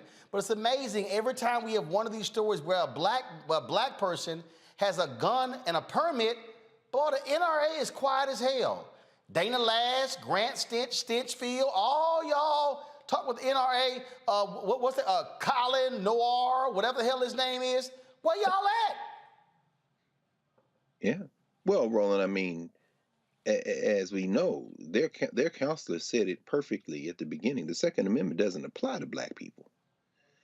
When the Panthers busted up in the state legislature in Sacramento with those guns, they changed the gun laws in California. In other words, no, y'all can't be doing that. And let me just say parenthetically that I was impressed with not only their composure, but with how their counselor presented himself. Folk got money in Navy Federal Credit Union, maybe want to consider withdrawing it. And in fact, if that's Navy Federal Credit Union, seems to me that perhaps the Secretary of the Navy needs to send a message down. I mean, this is where elected officials can get involved. This man gonna lose his job behind that. Is there some collusion between the patter-rollers and the damn Federal Credit Union down there? But in short, if the Castle Doctrine and Stand Your Ground law is anything other than a weapon to use to hunt Black people, that lawyer's gonna find out. And if indeed these charges hold against the brother, and in fact we see an outcome we don't like, then they've taken one more step toward lawlessness in this country. I can't say that I'm necessarily sad about that, but as we've all said, they dropped a baby. That boy brother said what happened, and then they're gonna tell a straight lie about it. There's no reforming that. I like the way that lawyer talked. It's time to go to war with these people, straight up. And I think that type of intellectual warfare has to be pursued. That's different than a gun. I'm not talking about a gun. I'm talking about the best minds we have and flood the damn place. That man lost his job on top of this. They trying to punish him. Again, this is what we talk about, Larry, about being Black in America. I mean, it's 4:45 in the morning. If you got a gun and all of a sudden folks bust through your house, the first thing you're gonna do is grab your weapon. And now he's facing attempted murder charges? And for some damn clothes and electronics, 25 cops? Yeah, I got to tell you, Roland, I'm thinking of Fannie Lou Hamer. I'm sick and tired of being sick and tired, right? We keep going in circles about it. We keep seeing these same challenges every single year. And, I'm thinking about his trauma and then, the trauma of both children, and not only the actual emotional trauma, but the 1-year-old. And, I'm certainly wondering, again, MRI, to find out what is some of the possible long-term damage, right? And as a parent, you feel for him and you can see it in his face. I mean, this is a traumatic experience, but this kind of violence and trauma is consistent with the challenges that Black people in this country have dealt with for, since in 1619. Also want to add, this kind of heard there because the attorney talked about the George Floyd Justice and Policing Act, right? So once again, here we are back again, from the very beginning of another traumatic experience that these children have been traumatized, possibly the rest of their life. And when obviously their father, the mother, and family members and members of the community are traumatized. And like I said, sick and tired of being sick and tired. And we have to really, like I said, hold these members of law enforcement responsible. Jumping a 1-year-old is not acceptable, and certainly not kicking in somebody's door in the middle of the night. And then, like I said, in the state of Florida, he has the right to protect his family. But once again, it's uneven in terms of how we get treatment throughout United States history. So I'm not surprised. Absolutely difficult to be Black in this country, Reese. I'm enraged on every level of being enraged. First of all, let me say that these cops are lying their motherfucking asses off because you do not bring 20 officers for no damn clothes and a computer. So whatever they really were trying to get at, it sounds like a case of damn mistaken identity, and they're trying to cover their ass with this bullshit charge. That's number one. Number two, we're talking about children, Black children. I know that these cops believe no human involved, but we're talking about children. A 1-year-old traumatized psychologically, physically, makes me motherfucking ill and irate. And I can't talk about it in academic, calm terms because it's infuriating. This is terrorism against a family, and it's adding insult to injury on top of injury on top of injury on top of lifelong injury. Hopefully not, but this is going to reshape the childhood of these 2 young Black boys who are the children of law-abiding citizens. And guess what? Even if he was guilty of a crime, who gives a fuck? That does not mean you get to drop a child on their face and shrug it off and try to dissuade them from getting medical attention or try to lie about it. That does not give them the right to do that. So as Dr. Carr says, there's no we. This is where we as Black people or people of conscience have to test that and wrap our arms around him. I want to know, what is his Cash App? Does he have a GoFundMe? Actually, they do. I just got a text message about their GoFund. I'm waiting for them to send it to me, and so when we're gonna give that, so folks, we're gonna pull that up after this break. We're gonna pull it up. We're gonna show folks what that. Can I just finish one more thing I want to say? When these white boys get out there, when they Klan killing these paddle rollers, these slave patrol motherfuckers get out there killing people, they become millionaires. They become a cause.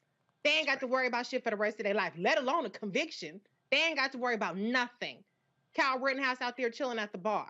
And yet we have, when Black people are being terrorized by the system and they're being cruel and unusual punishment, it's just another story of Black people being mistreated. This is a story where we should all get behind, really wrapping our arms around this family and doing something about it. He should not be unemployed with the skills that he has in a virtual world where people can work remote. If you have a business that you can use his kind of help with, if you are a psychiatrist who can offer services, this is where we have to start being that community that we claim to be when we're looking for reparations and we're looking for everything else. Not that there's anything wrong with that, but we have to be more of a community and wrapping our arms around people like Mr. Moreno and Miss Dixon and these 2 babies. these two babies. We got to do better by them. If nobody else will do it, we got to do it. Folks, you have the GoFundMe ready? Okay, come on. Folks, this is, again, I keep telling y'all this here. This right here, why we don't do gossip, why we don't do mess. There are real stories that black people are being impacted by every single day that we cover, and we tell these stories. This is the GoFundMe page right here. Support baby Silent, Kayan, Moya, and Corey. Their goal is to raise $25,000. Was created 1 day ago. They've already raised $935. And so, folks, we want y'all to support them. Please pass this GoFundMe around as well. Share it. Spread it. To Reese's point, when that thug Kyle Rittenhouse did what he did, they raised $2 million. All those folks, Ricky Schroeder was out there supporting him, helping him with his legal bills, and so we want to be sure to support them as well. And so that's why. And let me also thank them for reaching out to black-owned media to tell this story with this exclusive. That's important as well, which is why we do what we do. And so before I go to a break, and yes, I'm going to take your phone calls. Before I go to a break, I do want to go to Minneapolis. Georgia Fort now joins us to give us an update and the breakdown of what happened in the courtroom today when those 3 former cops were found guilty for doing nothing to save the life of George Floyd. So, Georgia, walk us through what happened in court today. Well, we received an alert from the federal courthouse that the verdict was in this afternoon. We had about 15 minutes to get there before they announced it. And so when the judge opened up the courtroom, he announced that all 3 officers were found guilty on all charges. When Tutau, Thomas Lane, and Alexander King walked in, they had almost this arrogance and confidence that they were going to be found not guilty because it wasn't their knee that was on George Floyd's neck. But after the guilty came in on 2 of the 3 defendants, you started to see a change in atmosphere, even tears coming down the defendants' eyes. Lane specifically, we heard a lot of people thinking he was going to get off, but also thinking that the jury was going to be sympathetic for Officer Lane because his pregnant wife came to court every single day. But that's not the case. And so now that all 3 officers have been found guilty of not intervening, they've been found guilty of violating George Floyd's civil rights, the question that was asked to Floyd's brother and nephew is if they've talked to Attorney General Keith Ellison to find out whether or not the state trial is still necessary. They said that's a conversation that has not yet taken place and will soon be determined. But what we did hear from the Floyd family, Floyd's brother made a statement along with the U.S. Attorney's Office following the announcement of the verdict. And his brother, Floyd's brother, pointed to the many other injustices that have happened in Minneapolis. I know you've heard of Dante Wright, you've heard of Amir Locke, and he pointed to the fact that Kimberly Potter smiled in her mugshot and was only sentenced to 2 years with probably 16 months to serve. And the jury's still out on whether or not the officer who fatally shot Amir Locke will be held accountable. At this point, it's been 3 weeks since Locke was fatally shot. And we have not heard from Mayor Fry. We have not heard from the interim police chief, Amelia Huffman. We haven't heard from the Hennepin County Attorney's Office. We haven't heard from Keith Ellison. No one is talking about whether or not Locke will be fatally shot. And so while obviously the 3 officers who were found guilty today, obviously that's a total different case. The way that Floyd's brother tied all of these events together, he said every time he comes to Minneapolis, it's not for anything good. And while he was here for the Chauvin trial, Dante Wright was fatally shot. And then while he was here for this trial, Amir Locke was shot. And so they're also hesitant about coming back if there is a state trial for the other 3 officers, because the record that we have here, I mean, by then we might have another police killing. And so the community continues to protest.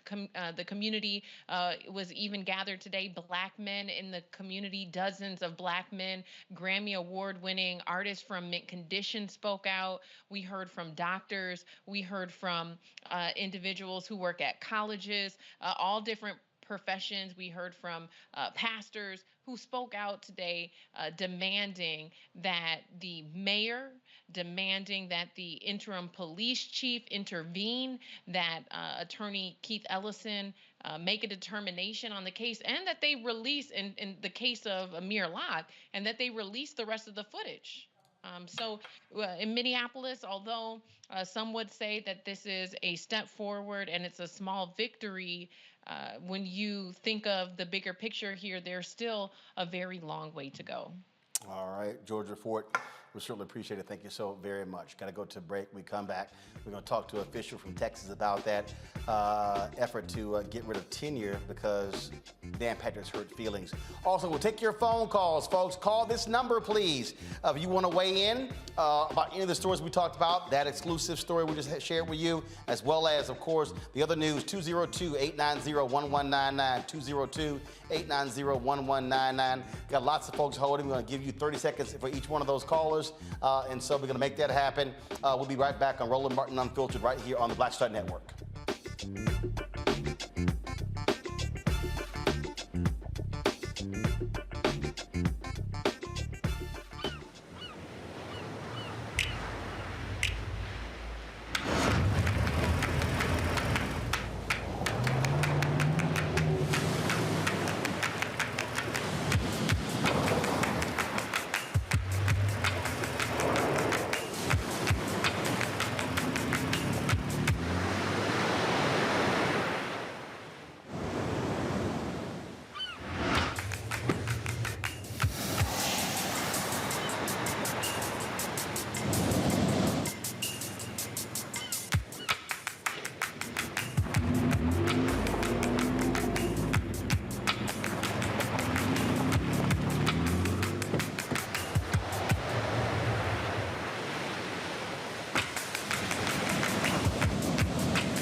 Don't you think it's time to get wealthy?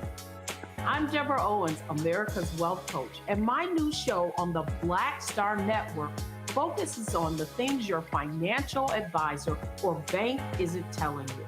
So watch Get Wealthy on the Black Star Network.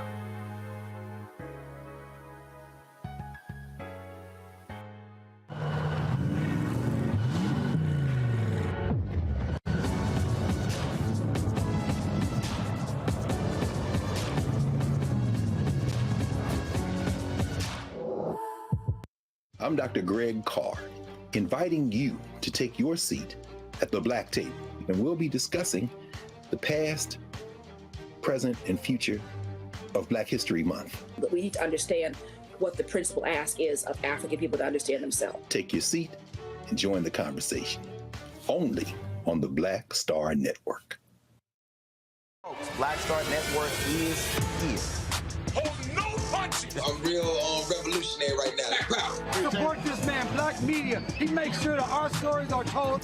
Thank you for being the voice of Black America, Roland. Stay black. I love y'all. All momentum we have now, we have to keep this going. The video looks phenomenal. See, this difference between Black Star Network and Black-owned media and something like CNN. You can't be Black-owned media and be scared. It's time to be smart. Bring your eyeballs home. You dig?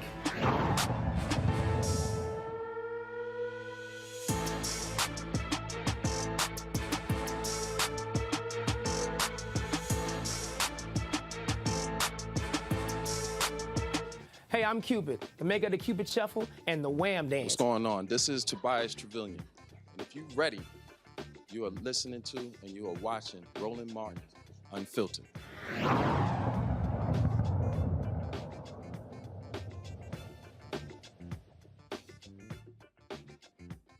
All right, folks, welcome back to Roland Martin Unfiltered. We're pulling up the next guest, talk about that story out of Texas when it came to this whole battle with tenure. I want to go to the phone lines and get all of you out here talking about what's going on. Let's go to Porto McMillan. Porto, you on Roland Martin Unfiltered. What's your comment? Porto? You there?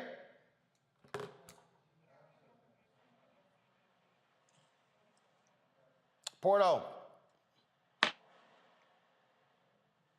Porto, can you hear me? You there?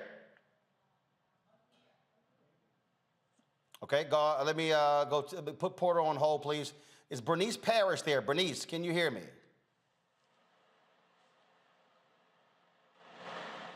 Bernice, can you hear me? Bernice, you there?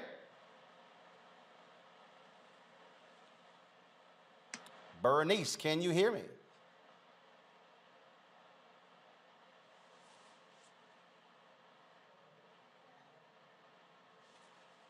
Y'all want to tell me what's going on in the control room? Bernice, can you hear me? Bernice, guess not. All right, so here's what I'm going to do. We're going to, first of all, I need y'all to figure out what's going on, okay? Way too many problems in the control room today, all right? So we got lots of people who are on the phone lines. Let's get it together, all right? We're going to go back to talk about this story out of Texas when it comes to the issue with tenure. And we're seeing all of these different stories. We're seeing these things happen all across the country. And what it's speaking to, as I said earlier, is what happens when you have, frankly, flat out crazy folks who are in power in this country. And so in a moment, we're going to talk with a woman. She's actually running for lieutenant governor in the state hopefully to run against Dan Patrick. She's also a professor of sociology at the Texas Southern University, Carla Bailey. And so, all right, Carla, you there? Yes. All right, so Carla, so we were talking earlier about this thing that Dan Patrick is doing, and frankly, it just makes no sense whatsoever. But it shows you how Republicans in Texas want to stifle freedom voices. They want to stifle people who disagree with them. This is about absolute control, and because they oversee Texas state universities, they want to impose their will on these universities. Absolutely. I mean, what we're seeing is not only an attack on a system, tenure system that has been meant to ensure that professors have academic freedom across the board, but I think what we see that if this actually goes forth in a state of Texas, we also know what kind of impact this can have on historically Black colleges and universities. And so when I entered even this race, I had no idea that my very job would be on the line as a professor who actually really focuses on social inequality and studies relating to social justice, which is a direct challenge that this current leadership is attempting to do. And for them to literally threaten to end tenure is unbelievable. I mean, isn't the whole point of tenure academic freedom? Yeah, absolutely. I don't think anyone would have saw this coming. I know that what we're seeing in Texas is really this anti-democratic movement, and we're seeing that it's less than 20% of Texans who've really embraced this. So what we're seeing that even I think if we were to have some conversations with some Republicans, they would be against this, and that's what we're seeing. And if they can do this in Texas, God knows where else they can do it. Absolutely. And so it is ongoing. But first of all, Dan Patrick has been absolutely unbelievably awful for Texas. This is the same person who said that older Texans should frankly die so kids won't have to take vaccine mandates. And I'm sitting there going, why don't you volunteer yourself then, if that's the case? And again, that's the kind of thing that we're seeing happen there in Texas. How are professors responding to this threat? Oh, I actually think that Dan may have targeted the wrong population. I mean, you shouldn't target any population, but I think this very system crosses race, class, gender. It crosses, even occupation, because at the end of the day, these professors, and I'm a professor as well, is actually educating students who go out and become our, our next leaders of various industries. So this is not something that professors and educators are taking lightly. And I think in the weeks to come, you're going to see much more pushback than we're already seeing. All right, then, Carla, we certainly appreciate it. The primary, folks are going to the polls right now. You've had lots of cold weather there in Texas impacting the polls there. So, folks, be sure to vote on Tuesday in the Texas primary there. So, Carla, we appreciate it. Thanks a lot. Thank you for your work. All right, folks, so we're going to do this here. Let me do this here. Y'all pull the GoFundMe page up, please. I told you this a few moments ago. I gave you the GoFundMe. I just want to show y'all how our viewers respond. No, y'all got to refresh that. Y'all got to refresh that. That was $935. We told y'all that number. Hit refresh, please. That number now is $5,000. And so in less than 10 minutes, our fan base, can y'all please hit refresh? Okay, in less than 10 minutes, our fan base has given almost 20%, what we've given. So it's about $5,100. And so it was $935 when we started. The number's gone up to more than 5,000. And so we're going to show it again, folks, by the end of the show, what we have given. All right, let's go to a quick break. We come back. We're going to take your phone calls right here on Roland Martin Unfiltered on the Black Star Network.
Black Star Network is here.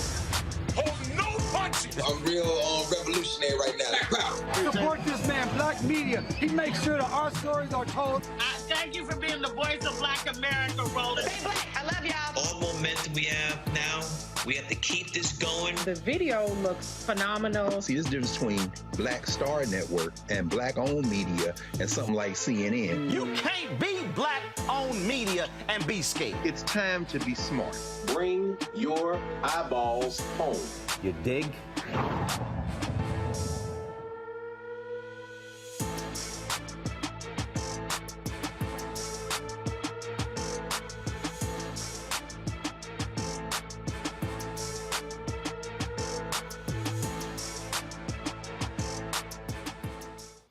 All right, folks, welcome back to Roland Martin Unfiltered. Let's go to the phone lines. Lines are open. Porto, you there? Hey, Roland. Yep, what's your comment? I'd like to say thank you for what you're doing. I'm a big fan of yours. My grandmother's a big fan. We're both watching right now. She's been watching you for years on TV One. And I just wanted to comment about the story with the family from Pensacola. My heart goes out about them. And it's saddening. I plan to donate to the GoFundMe page after the show is over. And last thing I was going to say, Roland, I'm a voter. I'm a young voter. I'm in college right now. And I wanted to just thank you again for what you're doing. And keep watching. Enjoying the show. Well, Porter, I certainly appreciate that, man. Thank you so very much. Let's go to our next caller. I need to pull the screen up here, folks. Go to the next caller. Got it in. All right. All right, you're on the air. Yep.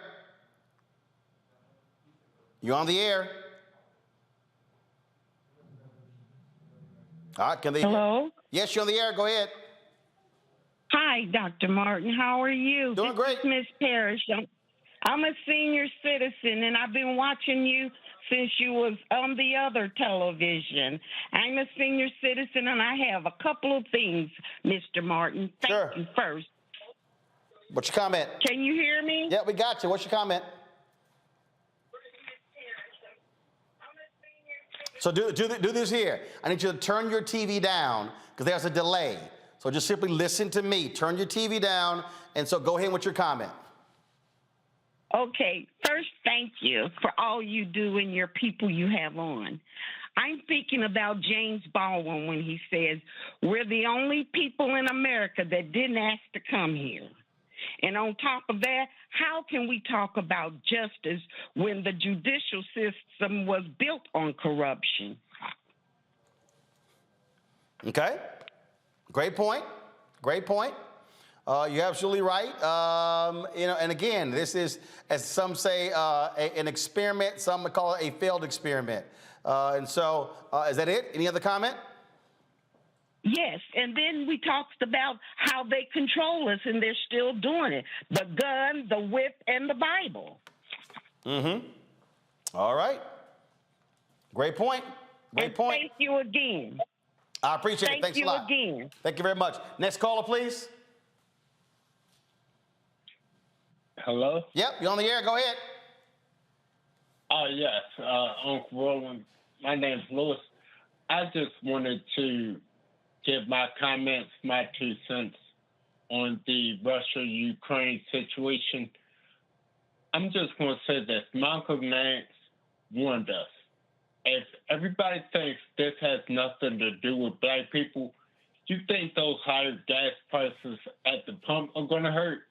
We're in for a world of trouble. We're not fucking ready, to quote Reese. You quote Malcolm X and you quote Reese. Yes. If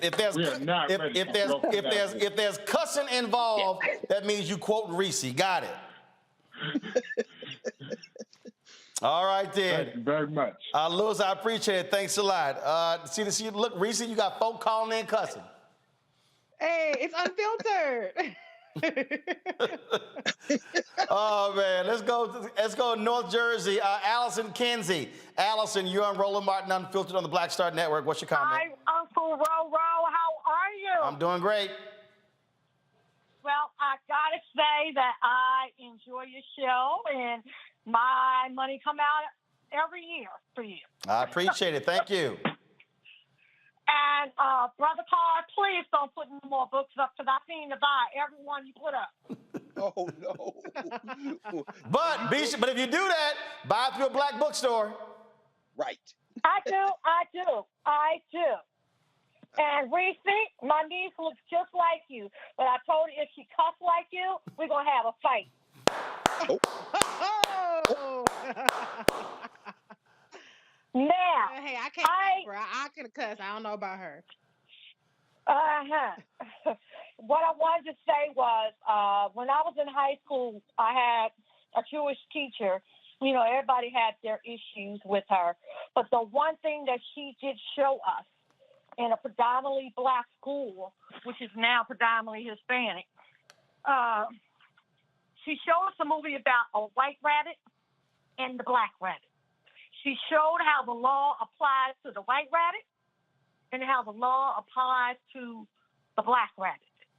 She was letting us know that even though the law says this, between the lines, it means something else for us. Meaning to protect ourselves and don't basically say what my mom said. You can't do what other people do and walk upright. Because you weren't made to walk upright when they brought you here. Mm-hmm. Okay. All right. So I really enjoy you. Allison, we appreciate it. Thanks a lot. Chandra Woodley from New York. Hey, Chandra. Good evening, Roland, and distinguished guests. I love you all. You cannot teach or learn empathy. You either have it or you don't. And I will explain why I care about what's going on in in Ukraine. 30 years ago, Ukraine was the third largest nuclear power in the world. They gave up their nuclear weapons in a nuclear proliferation treaty, and Russia signed on to that. Malcolm X got in trouble when he said about chickens coming home to roost. Muammar Gaddafi was asked to give up his nuclear weapons, and he gave them up, and the Obama administration said, we took him out. Imagine a world where Mexico could decide one day that they're going to come up in the United States, take back the states of Arizona, California, Colorado, New Mexico, Nevada, and Texas, because that was once their territory. Empathy would tell us that you could use that analogy for the Ukraine. I agree wholeheartedly with everything that Dr. Carr says. America has been waging hegemony around the world for years. But I fear that the next hegemonic war will be fought right here in the United States against us. And I thank you for everything that you do. I appreciate Good night, all. Chandra, thanks a lot. I appreciate it. Thanks a lot. You know, Larry, Reese, and Greg, this is really important. I love the point that she made about Ukraine and then tying to Libya. This is why Pakistan, this is why India said, no, we ain't good about nuclear weapons. This is why North Korea playing the games that they play, because they understand you having a nuclear weapon means you're going to back the hell off of trying to come after us. That is the reality. Now, folks say, hey, I hate nuclear weapons. It's only one country that has actually used a nuclear bomb against another country. And the reality is we have seen this. This is why Saddam Hussein, this is why other countries, this is why you've never had Israel officially state that they have a nuclear bomb, even though we know they do. And that's the deal, because it is served as a deterrent from other superpowers trying to come into your country. That's just a fact. That's right. That's right, Roland. In fact, you know, our society in the United States has a memory of a fruit fly. Even as Saddam Hussein was trying to negotiate with the U.S. government to prevent invasion, because remember, they had a beef with Kuwait. The United States had already determined they were going to go into Iraq. It was nothing they can do. The UN tried to negotiate. You had people try. No, hell no. They're going to invade. And they used the pretext of protecting the Kuwaitis. That sister really did lay it out. South Africa, if you remember, was forced to give up the nuclear weapons. Why? Because it was going to be a black-controlled government had those nuclear weapons. And what she has said, again, I mean, and we know, and we're looking at our brother, and you've had him on this show now. I'm sure he's swamped with interviews everywhere. I've been trying to follow Jarrell Starr a little bit, and he's in Ukraine right now. I think he's in Kiev. And of course, we know who suffers in war: the people. It ain't the politicians, it's the people. And so, I'm really thinking about the regular folk in places like Taiwan and other places, because trust us, China got the bomb. And China is looking to see how this is going to play out. This can't be won with force. I don't know that it can be won with diplomacy. Some of this we may just have to eat, because at the end of the day, if you got the bomb and they got the bomb, as Curtis Mayfield said, if there's hell below, we all gonna go, and we along for the ride at this point. Something's got to give, and I think we should all be very concerned about the situation we're in right now. I agree, absolutely. The next caller, I think, has a question for you, Greg. Devin Young. Devin, you're on Roland Martin Unfiltered. What's your question? Hey, how y'all doing? Appreciate everything you're doing, Roland. Reese, you look so much like my beautiful sister. So apparently on this call, you're hearing from your kin, I guess. Does your sister cuss like Reese? From time to time. Her name is Erica. So special affection for this panel. This question is for anyone, but I have a feeling Dr. Carr will want it. It relates to Black History Month and the trials happening now. Carter G. Woodson in Miseducation of the Negro says the trial by jury originated in Africa or from Africans.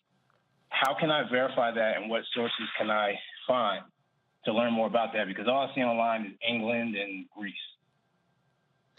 Okay, very quickly, brother. Thank you for the question. The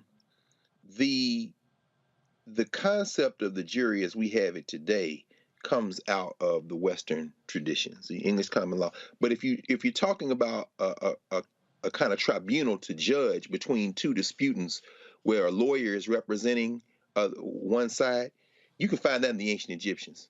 In fact, if you look at the dispute between, the Greeks would call him Thoth, Thoth. The dispute between Horus and his uncle Set. They fought each other over control of the Nile Valley, and Horus was represented by Thoth, Thoth, and the jury were the Netjeru, who represented each of the states, for lack of a better term, in ancient Egypt. That first trial is Egyptian. Look up the Battle of Horus and Set, and from there, look up the trial.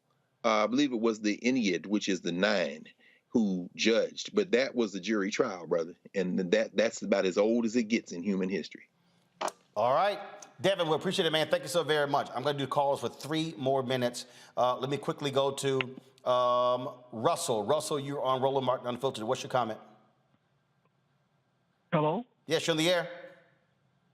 Yes. Roland, I want to thank you guys for what you do every day.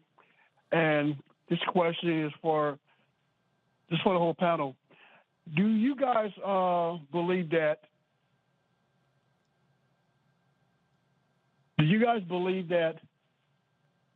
Putin and Trump are in cahoots to establish this war to try and have a diversion because of the insurrection of January 6th?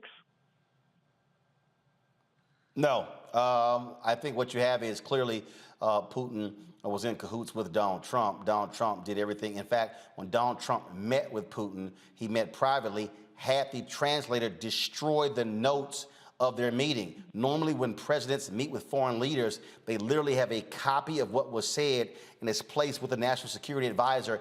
Donald Trump had those destroyed. So clearly, you got something going on right there. And there's no doubt that Putin preferred to have Trump in the Oval Office. That's why Donald Trump ain't got no business even being near the Oval Office, because we can't trust a damn thing that he said, or Putin as well. Okay? I have one more question, Roland. Okay. Go ahead. Roland, I got one more question. I know you give a lot of advice to the Democratic committee. Do you ever try and, I guess, have them listening to your show, or somebody relay messages to them regarding your show? Oh, trust me, they listen. Oh, they listen. And trust me, I hear from the White House, or I hear from the DNC. And what people understand is we make it perfectly clear that we're going to be honest with them on every single turn. So they know exactly where we stand on these issues. And they don't just hear from the show, they hear from me directly. Okay? All right. I appreciate it, sir. Thank you so very much. Let me see here. Keith Darnell. Keith Darnell, you're on Roland Martin Unfiltered. What's your comment? Keith? Keith, you're there? Going once, going twice, Keith. All right, next caller. Keith, you're there? Keith? I'm gonna drop you. Sorry, Keith. Robert James from Arizona. Robert, what's your comment? Robert, you're on the air. Hi, Ro. Look at that pretty Reese. Look at you, girl, with your cussing self. And hi, Dr. Greg, and the handsome man in the bow tie. How you doing? That's Larry. This is Larry's first time on the panel, so he getting hazed early on. I love all of you. This is my favorite panel right here. Y'all are it, but I like your show, Roland. I appreciate it. Y'all doing great work. Y'all doing God's work, so keep it up. I appreciate it. Thank you so very much. What's your comment? I'm just flabbergasted. I looked at that baby's nose, and I'm just trying to keep my spirits up because I'm just, and I'm glad I found the GoFundMe. So thank you for sharing that, Reese. And they're in my prayers. They're not going to get away with this. Those demons are not going to get away with this. You trust me. Well, that's precisely why. There's a law of reciprocity. Well, you're absolutely right. That's one of the reasons why it's important for us to get these stories out so people are aware of what happens. And so it absolutely matters. We appreciate your phone call. Thanks a lot. God bless y'all. Thank you very much. I'm going to close this out this way. I'm going to go Larry, Reese, and then Greg. Again, I think back to a story. I think back. I was on a State of Black Media call today with Graham Media Group, and we were talking about content. We were talking about these things. What happens, how Black people see things differently from white people.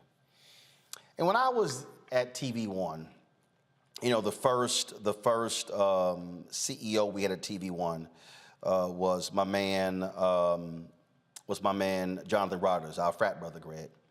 And when Jonathan retired, he was replaced by Wanya Lucas, and then she left, and then we hired Brad Siegel.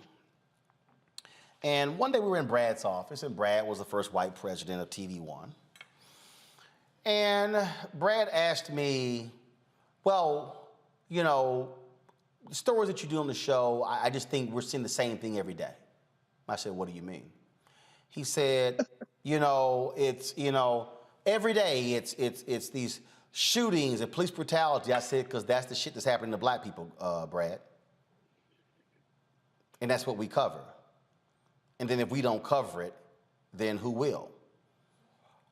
And so he wanted me to do this thing where to sort of explain why we were doing certain stories. And I said, why would I do that? Well, for people who don't understand, I said, Black people understand it, Brad. You're not Black. I don't have to explain to Black people why we do stories on police brutality. And now mind y'all, I was the host, but also the managing editor, which I had final say so on content. And I said, Brad, you know what? Just do me a favor. Why don't you focus on prime time? I said, why don't you focus on prime time and dealing with advertising? And why don't you leave the news content to me on News One Now? Now, I'm sure he was taken aback because he was the president of the network, but I ain't give a damn.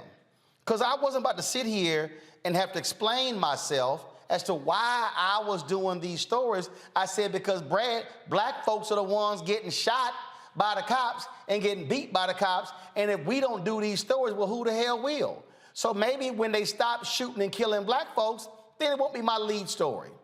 That right there, Larry, is why I keep trying to tell people why it matters for us not to be so and where we inundated with damn entertainment and sports and gossip and all this sort of stuff. If we do not have places where we are covering the real issues, then all we doing is hoping white media cover us and do it from our vantage point, and that just ain't gonna happen.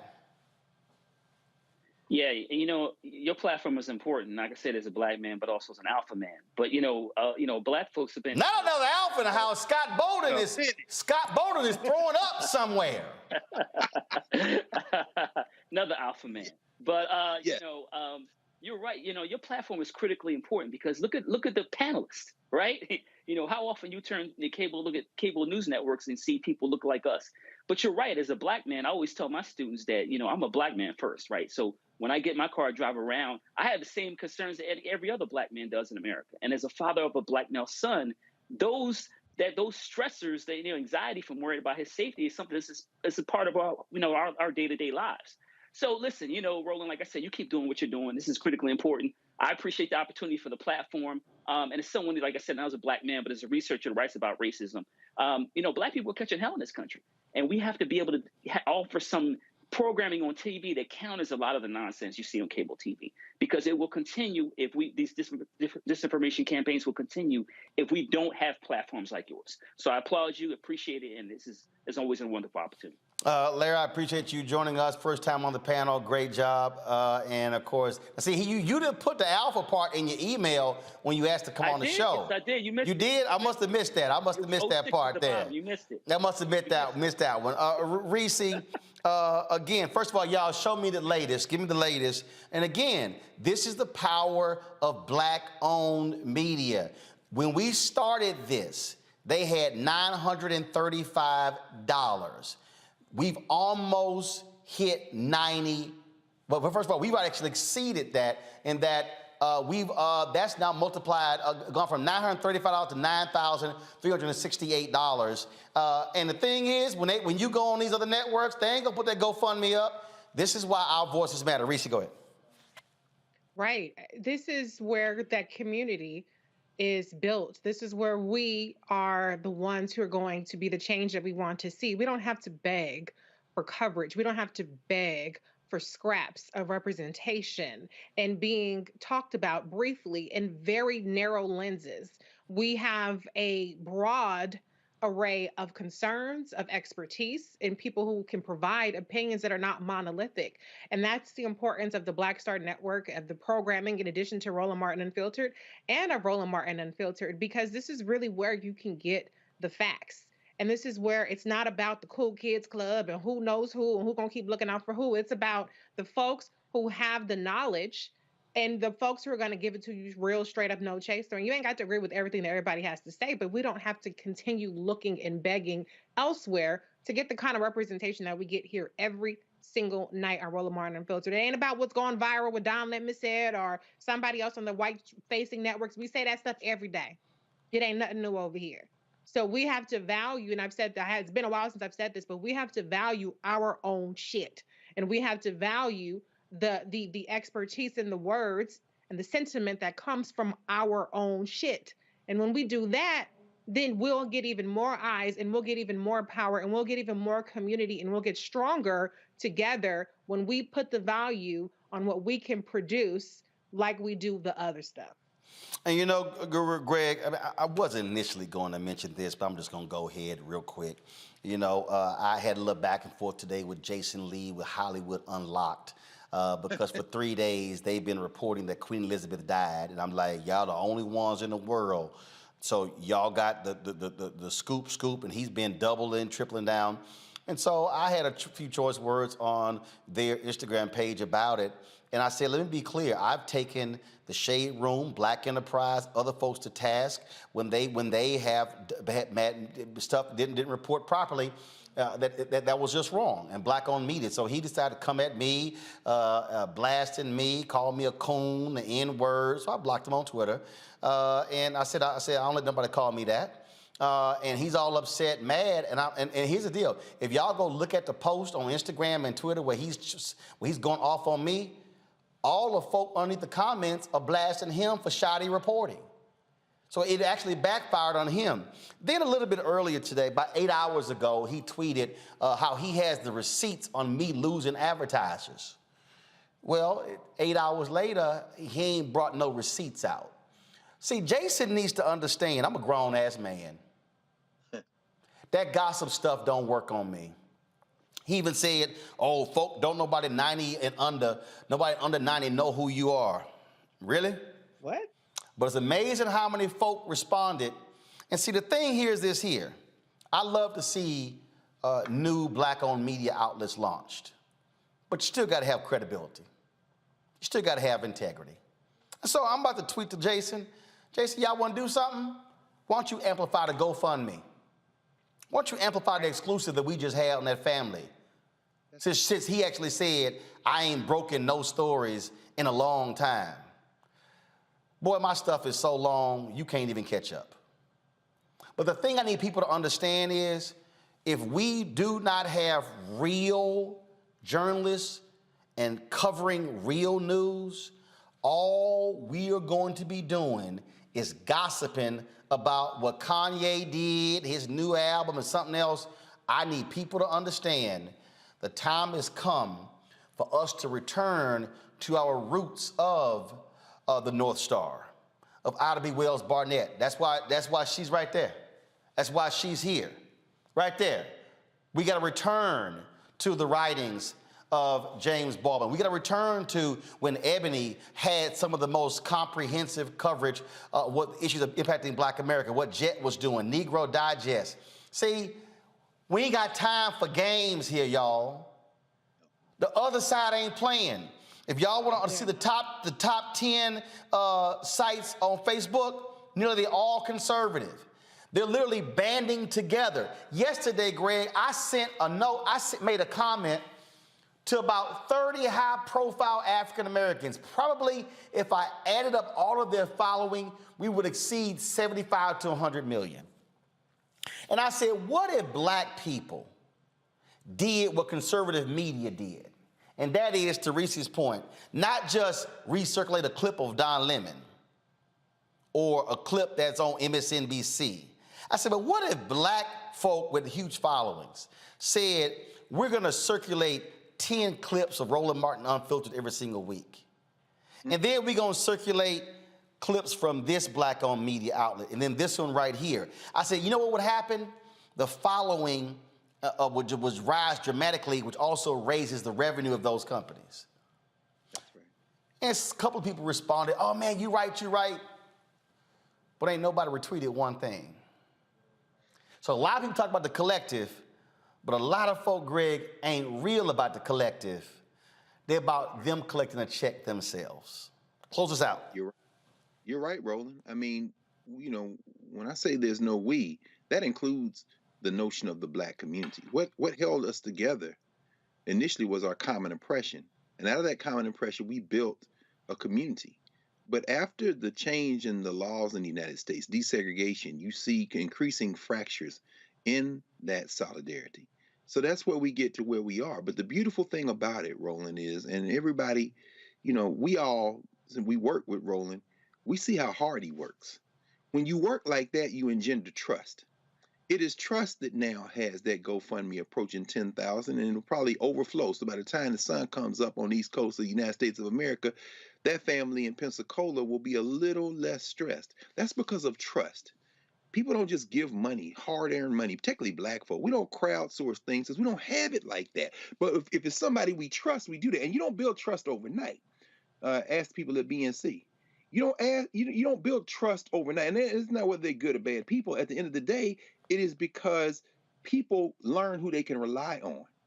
You know, when you see Roland in Liberia, when you see Roland in Ghana, you know, Roland's come out of his pocket. Roland is pinching pennies. Roland is every dollar you give is immediately repurposed into the work.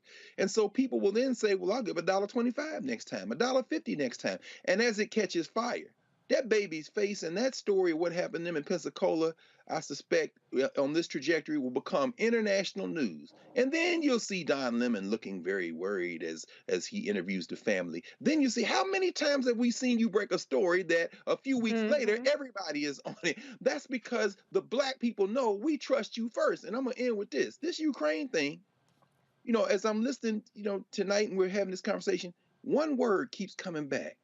One word that Ida B. Wells used when she was writing about lynch law and all its phases: impunity. Impunity. Those cops kicked in that door with impunity. They did it because they can get away with it. We have to stop them. Vladimir Putin invaded Ukraine because nobody stopped him in 2014 when he took Crimea. You know what it looks like? And people are starting to say this, but I'm going to end with this. As Gil Scott-Heron said in his famous poem song, ... did it ... the ghetto code, damned if I know. He says it's looking like Hitler in 38. Did they move to stop Hitler before it was too late? In 1938, Adolf Hitler, head of the National Socialist Party in Germany, said that Germans had a right to self-determination. And any Germans living in Czechoslovakia, any Germans living in Hungary had the right to be self-determining. And you know who didn't stop Hitler when he sent his tanks into Czechoslovakia in 1938? The rest of Europe. They called it the Lightning War, the Blitzkrieg. That's what happens when you blitz a quarterback. It came from the Blitzkrieg, the Lightning War. And when they didn't stop Hitler in 38, You fast forward a couple of years, that's World War II. We are on the verge now. They didn't stop Putin in 2014. They not gonna stop him now. This is serious ass business. But whether it's Putin in Ukraine or these white boys in Pensacola, impunity. The time to stop a thing is right now. And when you're watching Roland Martin Unfiltered, when you're watching the Black Star Network, what you are watching is somebody who is willing to stand up and say, we can stop them, we can be a community, we will do it. And every time you say it, Roland, a few more people say, you right, you right. And a few more people say, you right, you right. And now we reach critical mass, and then we get another critical mass, and that's how we get free. Folks, I want to show y'all what y'all did. When we started, we put that GoFundMe up. It was $935. Less than an hour. It's now $10,682. Y'all did that. Please share it and spread it. I'm gonna close this way. One of the reasons why I ask y'all to support what we do, not just for this, and trust me, every dollar does count. And Greg said that we ain't got it like that. When I was in Liberia, the average person makes $1.50 a day.